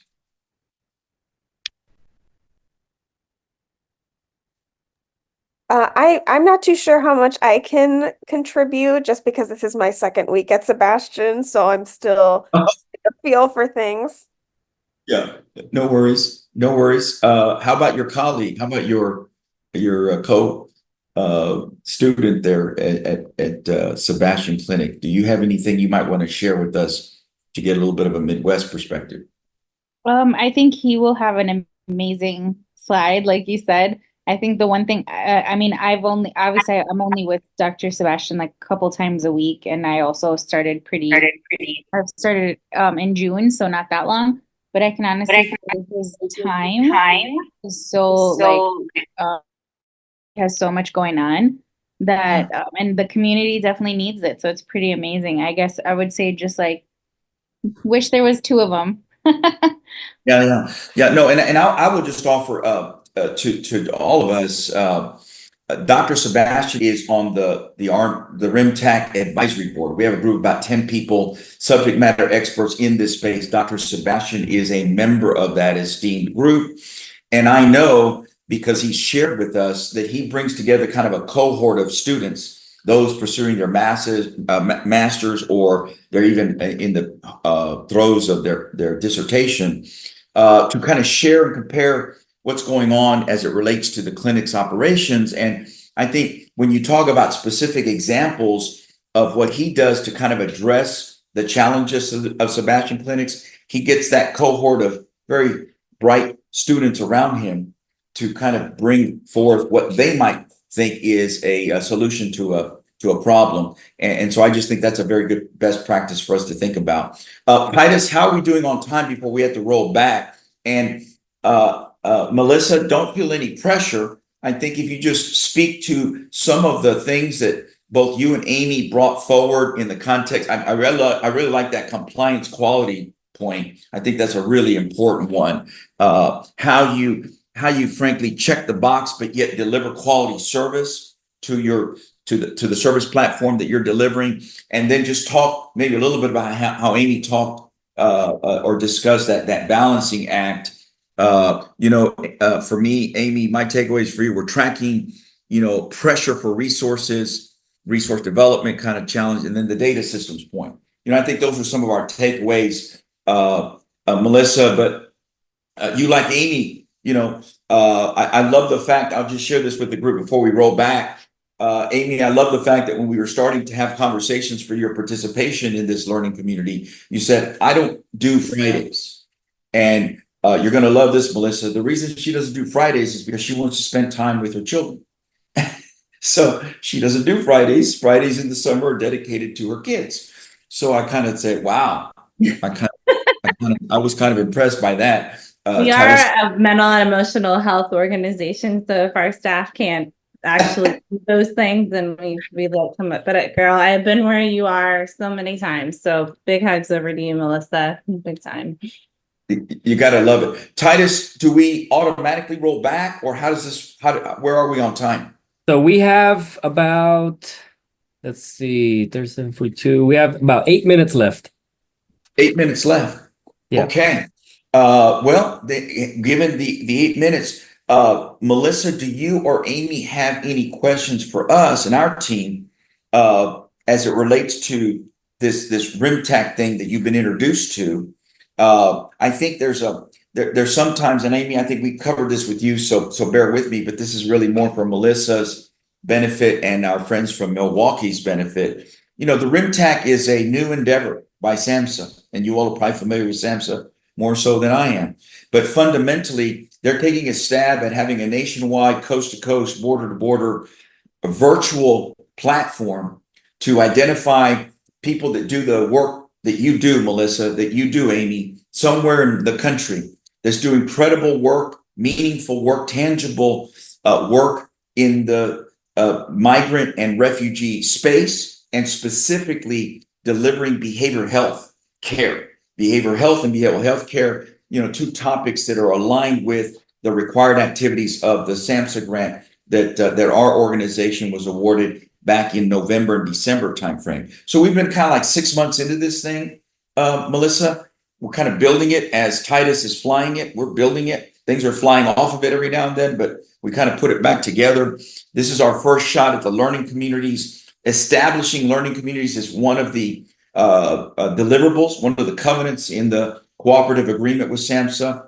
And so, we would absolutely want to encourage you to share with us how we can make these learning communities more meaningful to you. At the end of all of this, we hope that we establish something almost like a peer-to-peer, if not mentoring network, right? Where you in Maine could be comparing notes with Dr. Sebastian in Milwaukee and calling Amy in New York. And the three of you are kind of collaborating and discussing your, best practices or a success story and how you made it a success story. At the end of the day, that's going to be a main KPI for us. A key performance indicator will be how we really bring a benefit proposition to all of your organizations throughout the country. So it's a challenge for us, to be quite honest with you, because it's such a large scope project.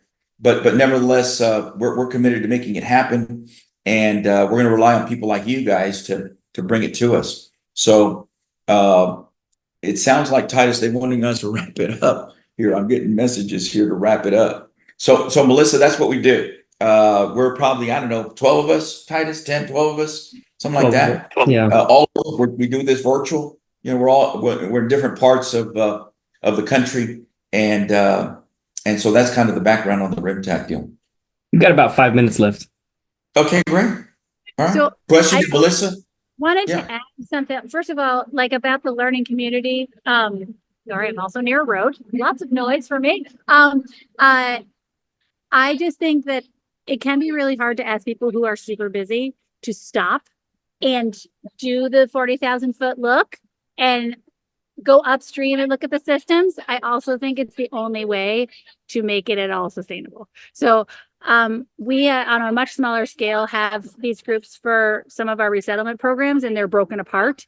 And I'd say it doesn't matter where you live geographically if you're working to serve this community.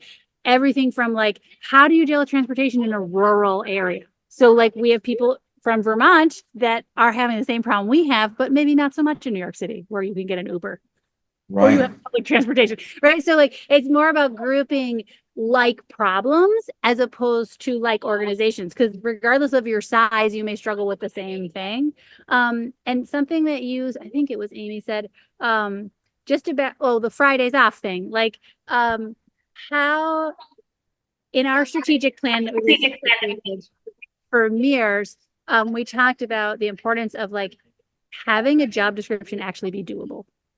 And so Right. that staff feel, you could be working 70 hours a week and still be a quote failure because you cannot achieve the expectations of your position.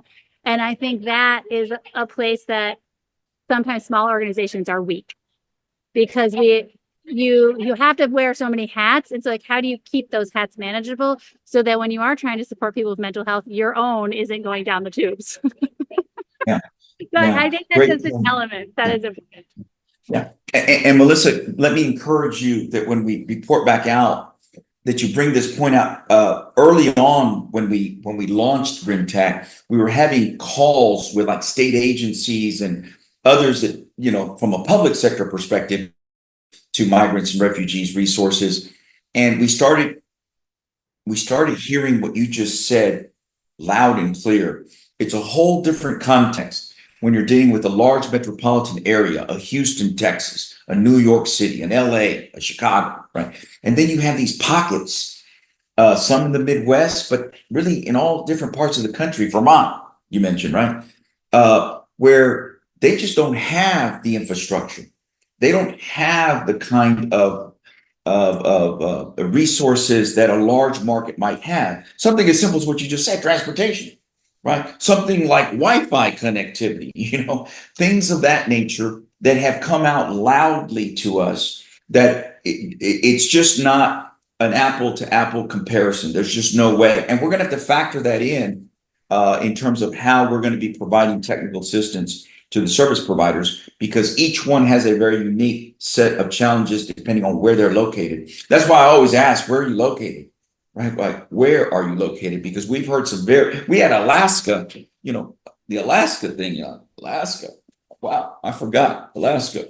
And then we've had Vermont. I think Vermont was one of our calls, and they talked a little bit about what you're describing here, Melissa. So please bring that up, because I think it's an important challenge that organizations are going to face to service refugees and migrants. It just really depends on your circumstance, the context of your market, the demographics of your market are all going to come into play as you try to address behavioral health care needs for this cohort. Titus, we have less than a minute now. Okay, less than a minute. So no pressure, Melissa. You'll do fine. Yeah, we'll do fine.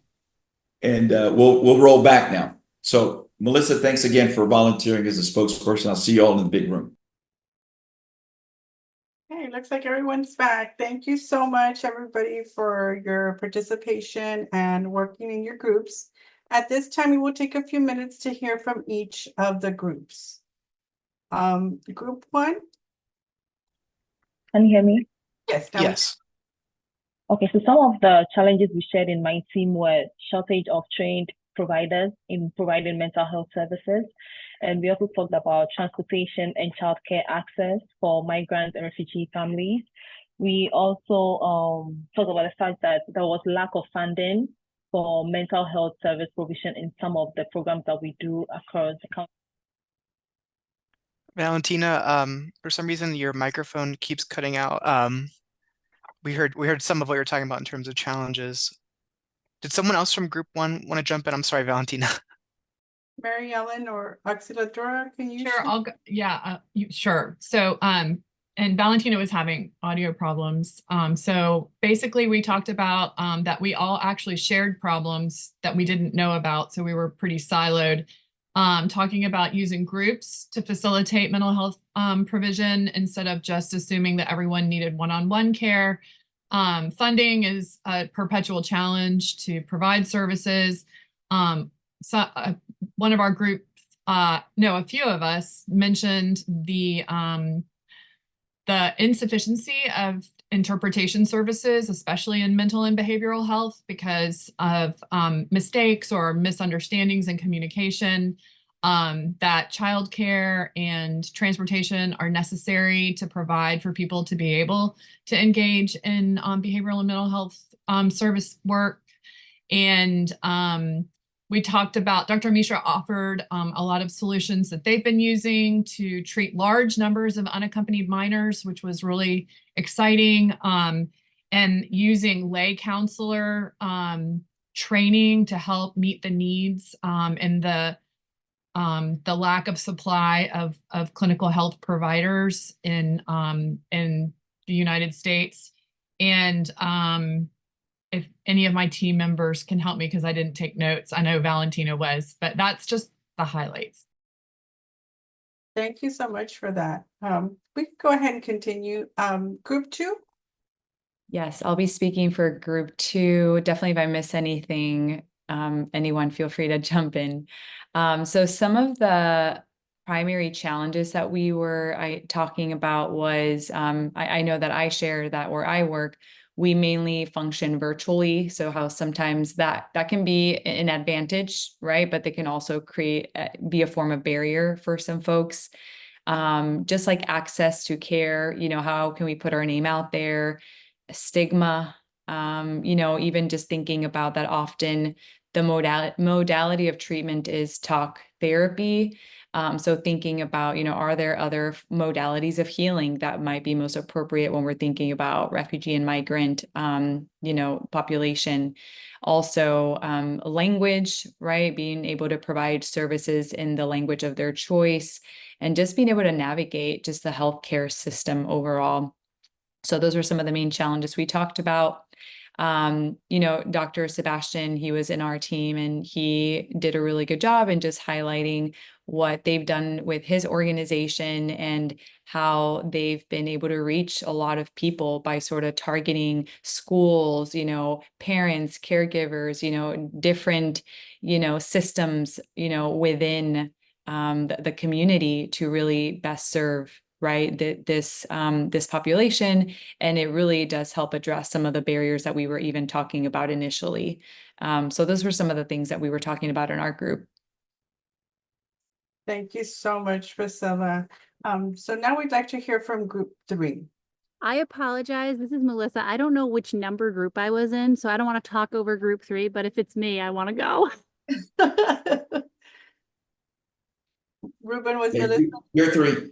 You're Okay, three. good. All right. Sorry about that, everybody. Just hearing others talk, it reminds me how lucky personally I am to work at an immigrant-led organization that is able to hire from the populations we serve.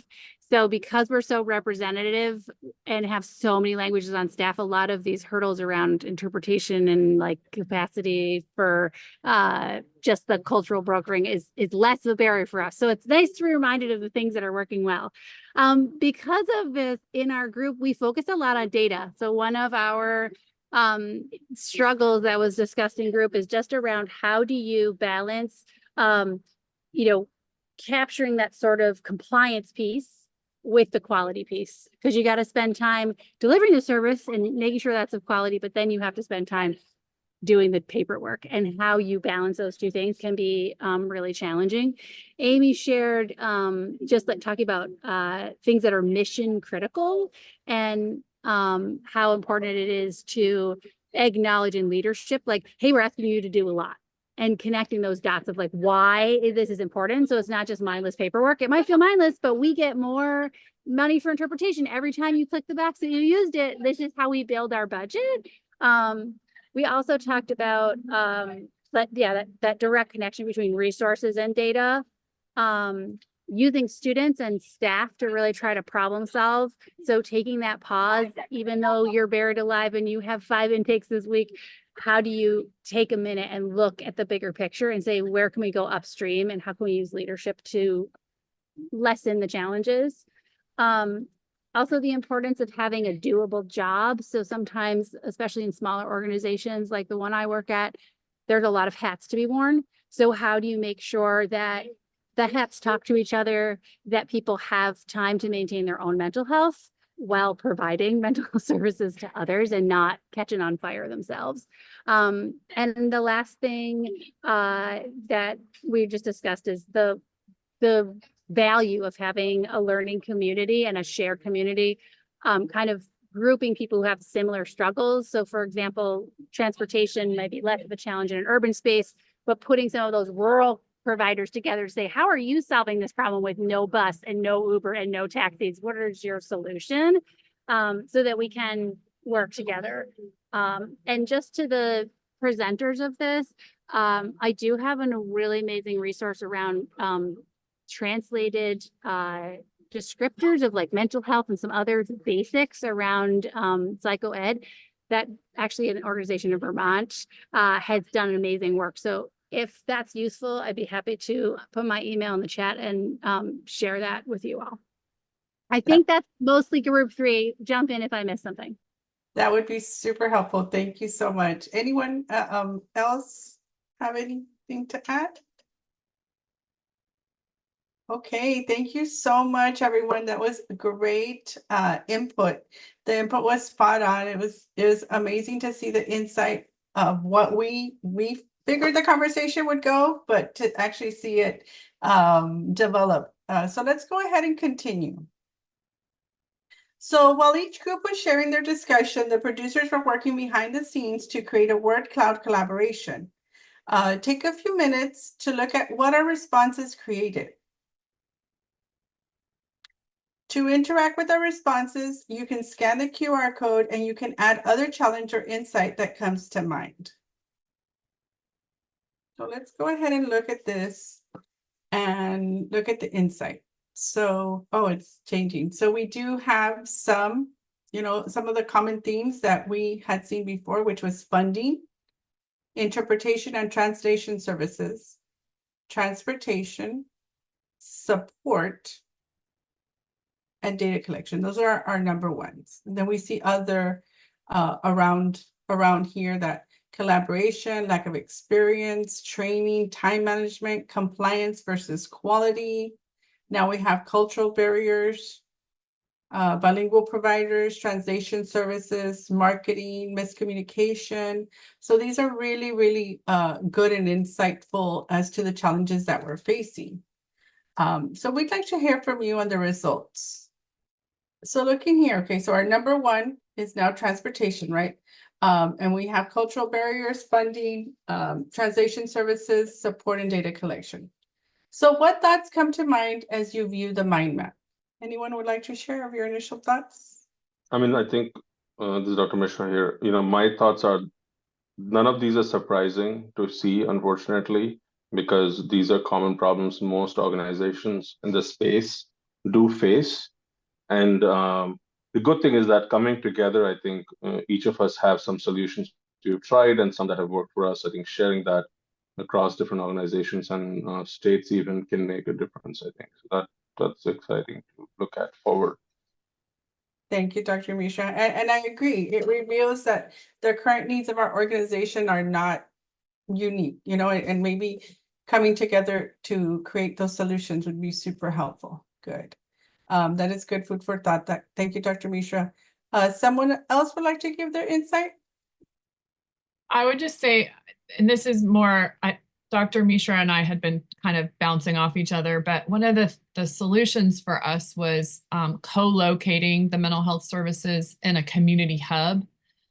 We provide services at a resettlement agency, but also at a community resource hub that is located in the resettlement community where the majority of refugees and migrants live. So they can also get they can get help navigating benefits, signing up for WIC, Medicaid, getting their kids enrolled in school, immunizations for their children, primary care for adults that are uninsured. So having it in a place where they can get multiple things taken care of at once has been a solution for us that I did not mention in our small group, because it's very difficult for a family to go all these different places to receive all this different kind of support. But if it's all in one place, we've had much better reach. We don't have to market our services because we have an overwhelming demand for them, and that has been helpful. I would comment on the mention of virtual care and telehealth care. We were not able to provide that at all, especially we learned during COVID how deep the digital divide was among our RIM community members. And it's not just access, but it's also digital literacy, like basic literacy was mentioned. So we are in a hard position because we've been asked by the state to provide telehealth to RIM community members statewide, and because they're being resettled all over the state now, but we have not figured out a way to do that. So if anybody has some innovative solutions that work for the community who lack digital literacy and lack access to equipment and technology, I would love to hear about them. That's a great point. And I like that description of digital divide. That's really, really, really important for us to look at. And that's a great challenge. Thank you so much for sharing, Mary Ellen. Any additional thoughts come to mind? Okay, so the group activity, the word map and discussion were very insightful. It's break time again. We will break for 10 minutes. You don't have to run back as fast as you did last time. Please take some time to stretch, read an email, send a text, take a few moments to breathe. There is 10 minutes on the clock. We know your work is piling up. Those emails are not going to read themselves. Ready, set, go for the gold. See you back in 10.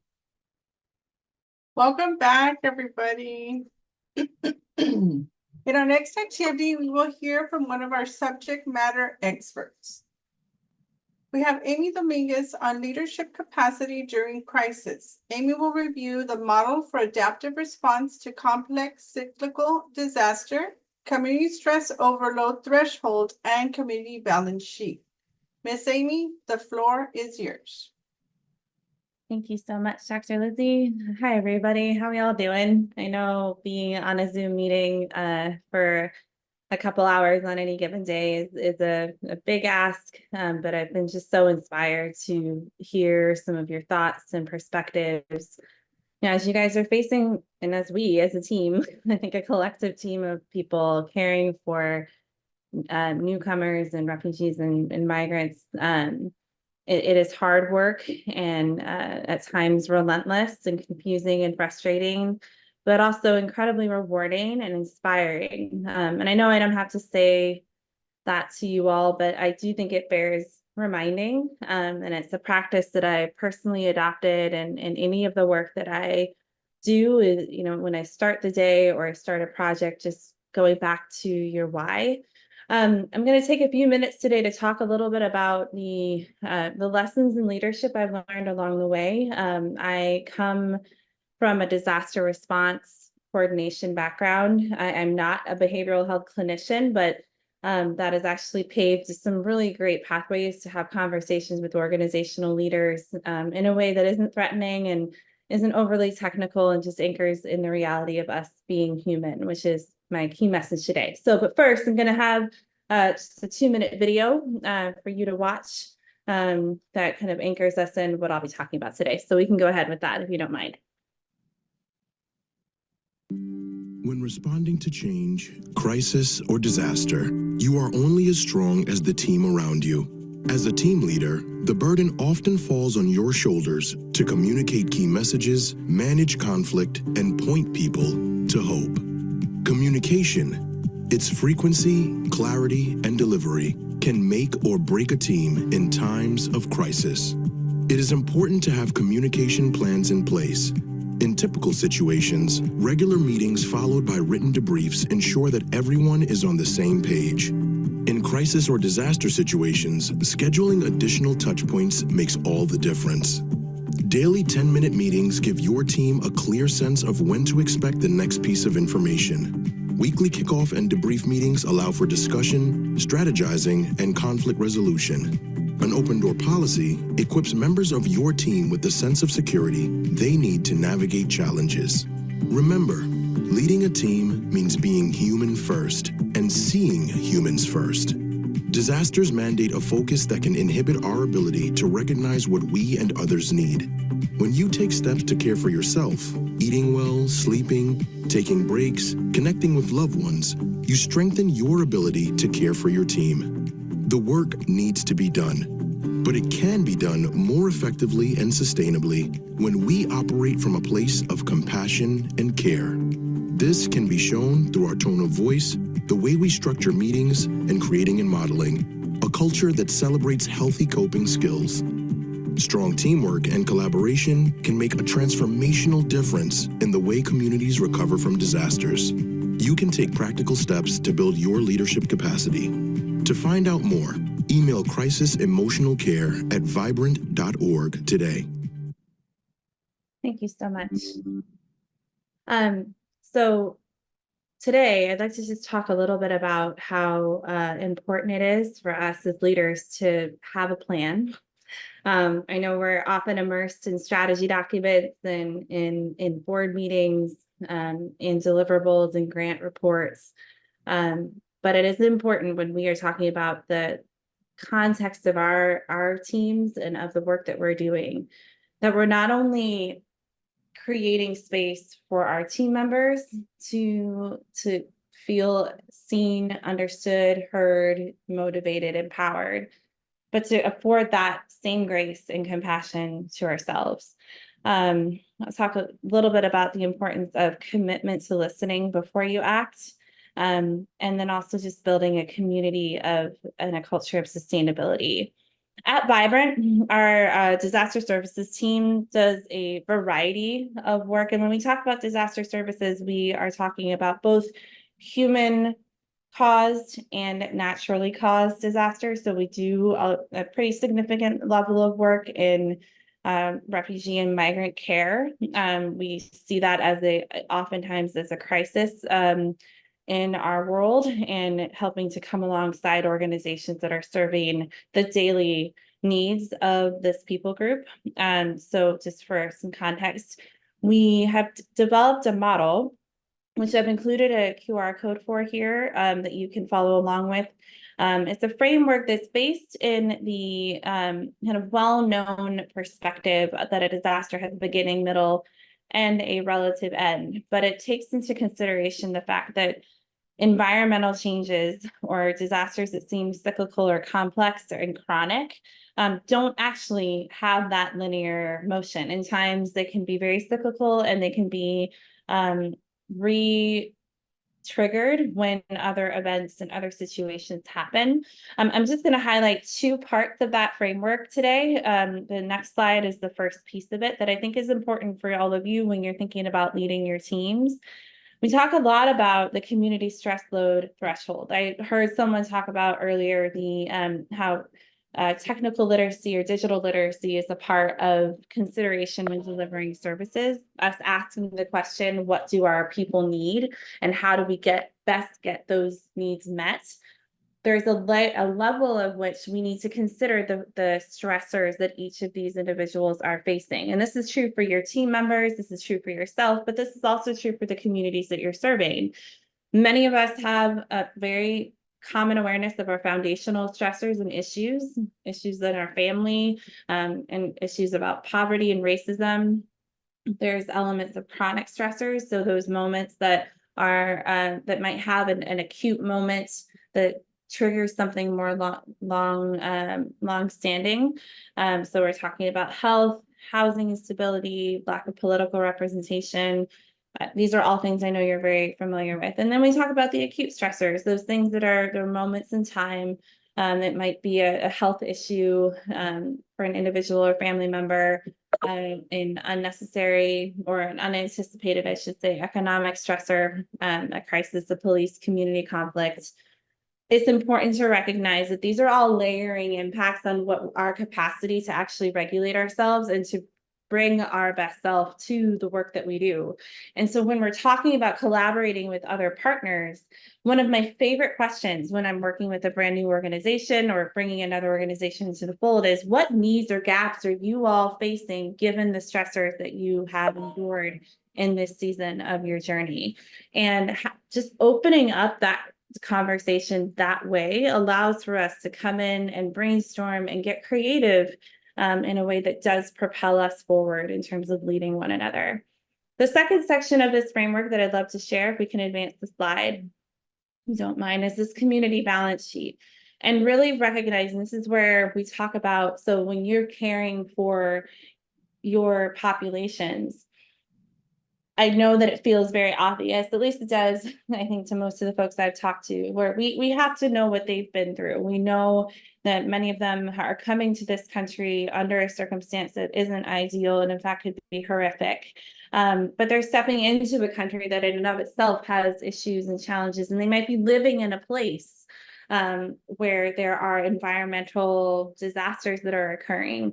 So their capacity to understand and digest information may be complicated in their sense of what is actually happening in their immediate world and in the community around them, and understanding that those layering disasters do bring us into a place of better leadership when we understand the implications of them. So when I'm talking to the American Red Cross, for example, or an organization that has multi departments that are serving in different capacities, we often do discuss the fact that there is an ongoing cycle and impacts of COVID. And even though it feels a little bit even outdated to talk about it now, you all know that the healthcare system that we're working with are still dealing with staffing shortages because of COVID.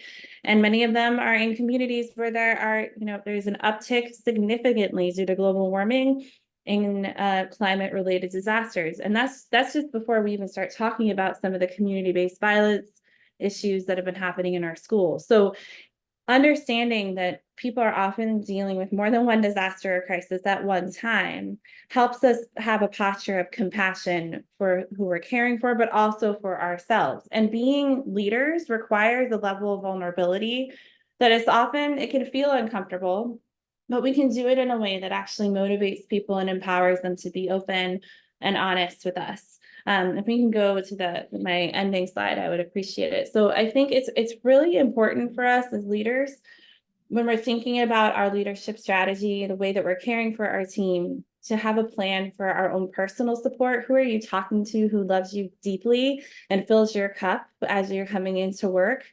Are you getting enough sleep? Are you eating well? Are you moving your body a little bit? Are you outside at all?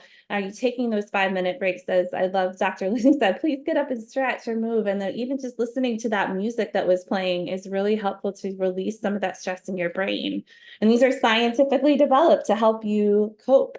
And then one thing that I've even just personally listened to, it is so easy with all of the stress that we have to go through and all of the demands on us as organizational leaders, to be really quick to open our mouths and to talk and offer opinions, and to be defensive or to protect what we believe to be right. And there is time for protection for sure.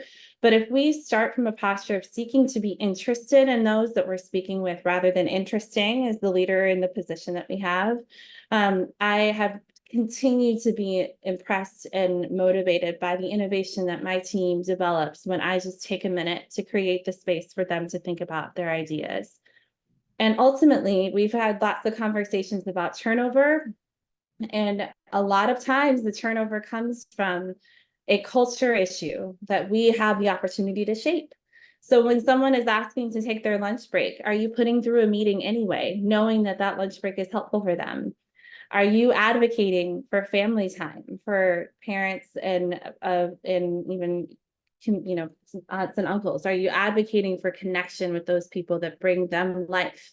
Because at the end of the day, right, nobody is on their deathbed wishing they worked more. Everyone is on their deathbed wishing they spent more time with the people that they loved. And what's incredible is there's actual science behind us motivating people to do these things that build into our own self-care and well-being. It has results on our bottom line. It has positive impact on our organization's productivity and motivation to move forward. So I want to just encourage you all to take a moment to evaluate what steps can you take to ensure that you have a, I love that someone just mentioned, Melissa, perfect, that you're not scheduling meeting and trainings during sacred times, whether it be prayer times, lunch time, and yeah, I can't agree with you more that just being aware of what your team needs. I've seen it so many times where leaders think that they roll out some program of, offering a tool or offering a checklist, but listen to what your team might need. Do they need an extra PTO day? Do they need some flexible time off? Do they need just a space to air their frustrations or a coffee break during the day? Asking people what they need and then delivering above and beyond in compassion and care. We say it a lot in my team. What does it mean to be human first right now? What does this person need? What does their story come with that allows me to be an effective leader for them in this moment? So just a few things to take with you as you go. I know the link in the deck will be shared. We're here to support you. We have lots of great resources for you that don't mean training during lunchtime, I'll say. But recognize that you being strong isn't just you getting a pedicure or going to Starbucks for your treat. Self-care actually does empower you to achieve your mission in a way that changes lives. So lean in there. Thank you. Thank you so much, Miss Amy. We appreciate you taking the time to prepare and share your great guidance and direction. Thank you so much. Now we have Dr. Sebastian, who wants to share regarding leadership fluency, which helps him run his clinic that is focused on migrant and refugee healthcare. Dr. Sebastian, the floor is yours. Thank you so much. What a beautiful presentation there that my co-leader there has led with the very image of having so much that leaders carry. Make me feel the burdens of daily care. I have about 5 minutes, and I want to use 3 minutes. I shared this in the small group, but essentially this is a brief presentation of the different, we call them portfolios of care. So different programs we have created that sustain us both financially, but also in terms of references and referrals. And at the end of the day, it's the core team at the end, which we call our administration team, our supervisors and consultants who make a difference. So I want to look deeply at the factor that we call leadership fluency. So leadership fluency really picks up on the same concept that our just recent presenter was mentioning. How can we be fairly present to each of our staff, especially in these days of social media? What we do here, we add in the pieces that other people do, the check-ins, the monthly meetings, but then the core team meetings of each of these different subgroups, number one. Number two, taking a special interest in each of your staff, whatever level they may be, to know what's going on for them individually outside work, so that they are able to check on you, knowing that their oxygen that they're breathing can only be 90 above their required levels of 90s plus, when other things around them are also full of good oxygen. So fun activities that are a part of the team are crucial. In each of these collaborations that we build to support us, they are co-leaders who know more than our team knows, that I'm on a dial phone relationship, calling them back to say, hey, leader so-and-so, you have 3 minutes to check in.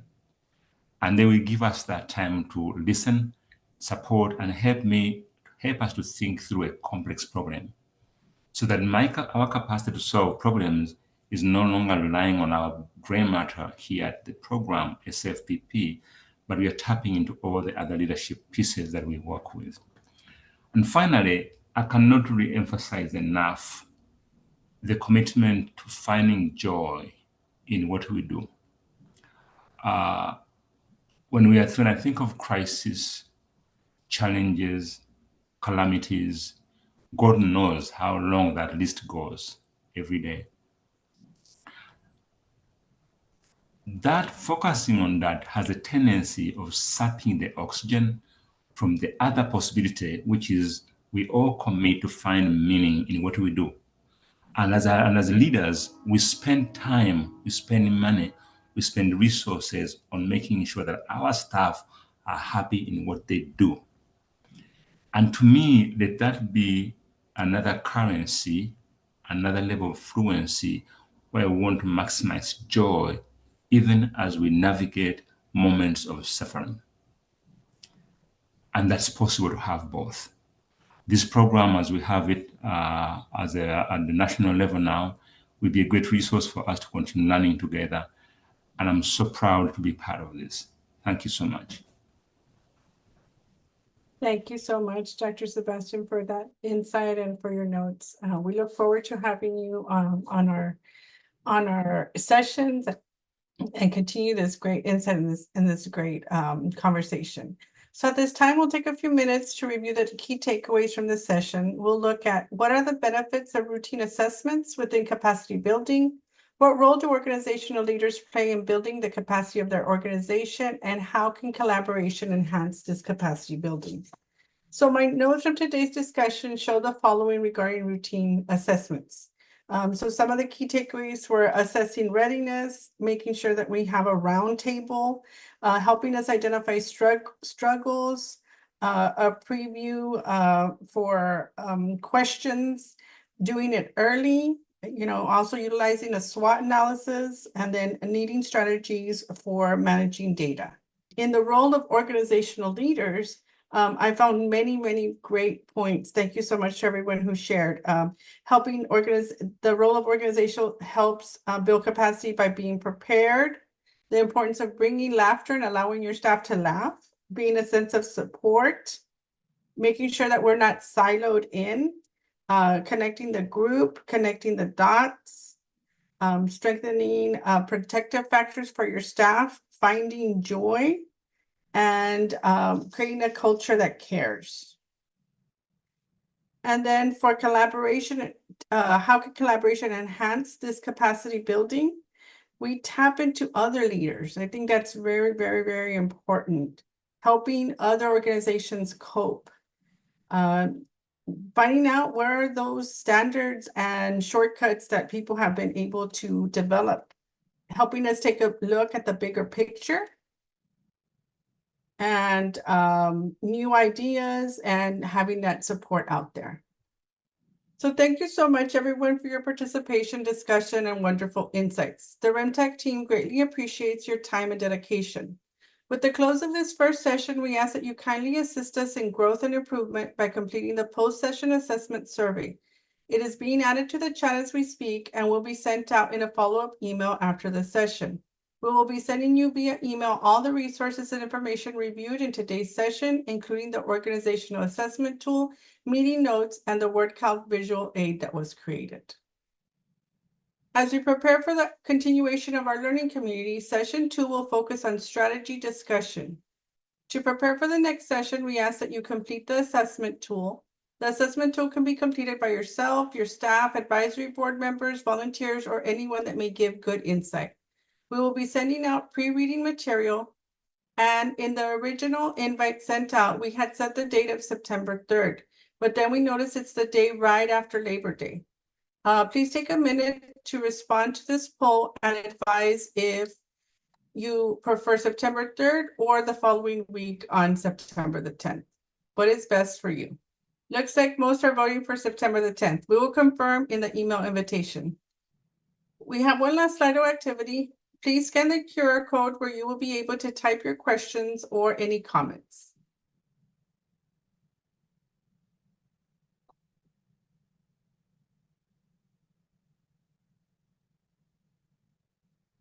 Thank you all for the positive feedback.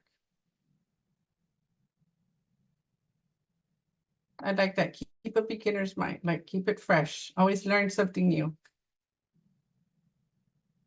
So great. If you think of something after the session, please feel free to email me or Miss Aubrey directly. You should have our email addresses from the invites and pre-readings that were sent out. If your organization would like to reach out for technical assistance or consultations, please email rimtechhelp@swk.org. swkey.org. We will soon have our website and first learning module up and running. As soon as that is ready, we will send you the information and you can start requesting assistance, accessing the online learning modules and other resources. I would like to close out by thanking all of you participants for this great event. Your insights, your conversation, all of that was great. Thank you so much. Thank you, Dr. Brandon, for moderating the session. Thank you to Joella and Kimberly for their opening remarks. Thank you to our subject matter experts, Dr. Sebastian, Dr. Mishra. Your guidance on the board and during this learning community is greatly appreciated. Ms. Amy, your insight and strategies that you went over taught us a great resource. The video was very informative. Our most sincere gratitude for your time and attention. To those who are here as observers, giving their insight and critique of our learning community, we can't thank you enough for being part of the improvement. And most importantly, to my RMTAC team for the work to get this organized to run as smoothly as it did and representing our center with a high level of expertise and dedications. Please accept my deepest gratitude. And to all of you, may you be safe and blessed until we meet again. So you can sign off now. Thank you all. Bye-bye.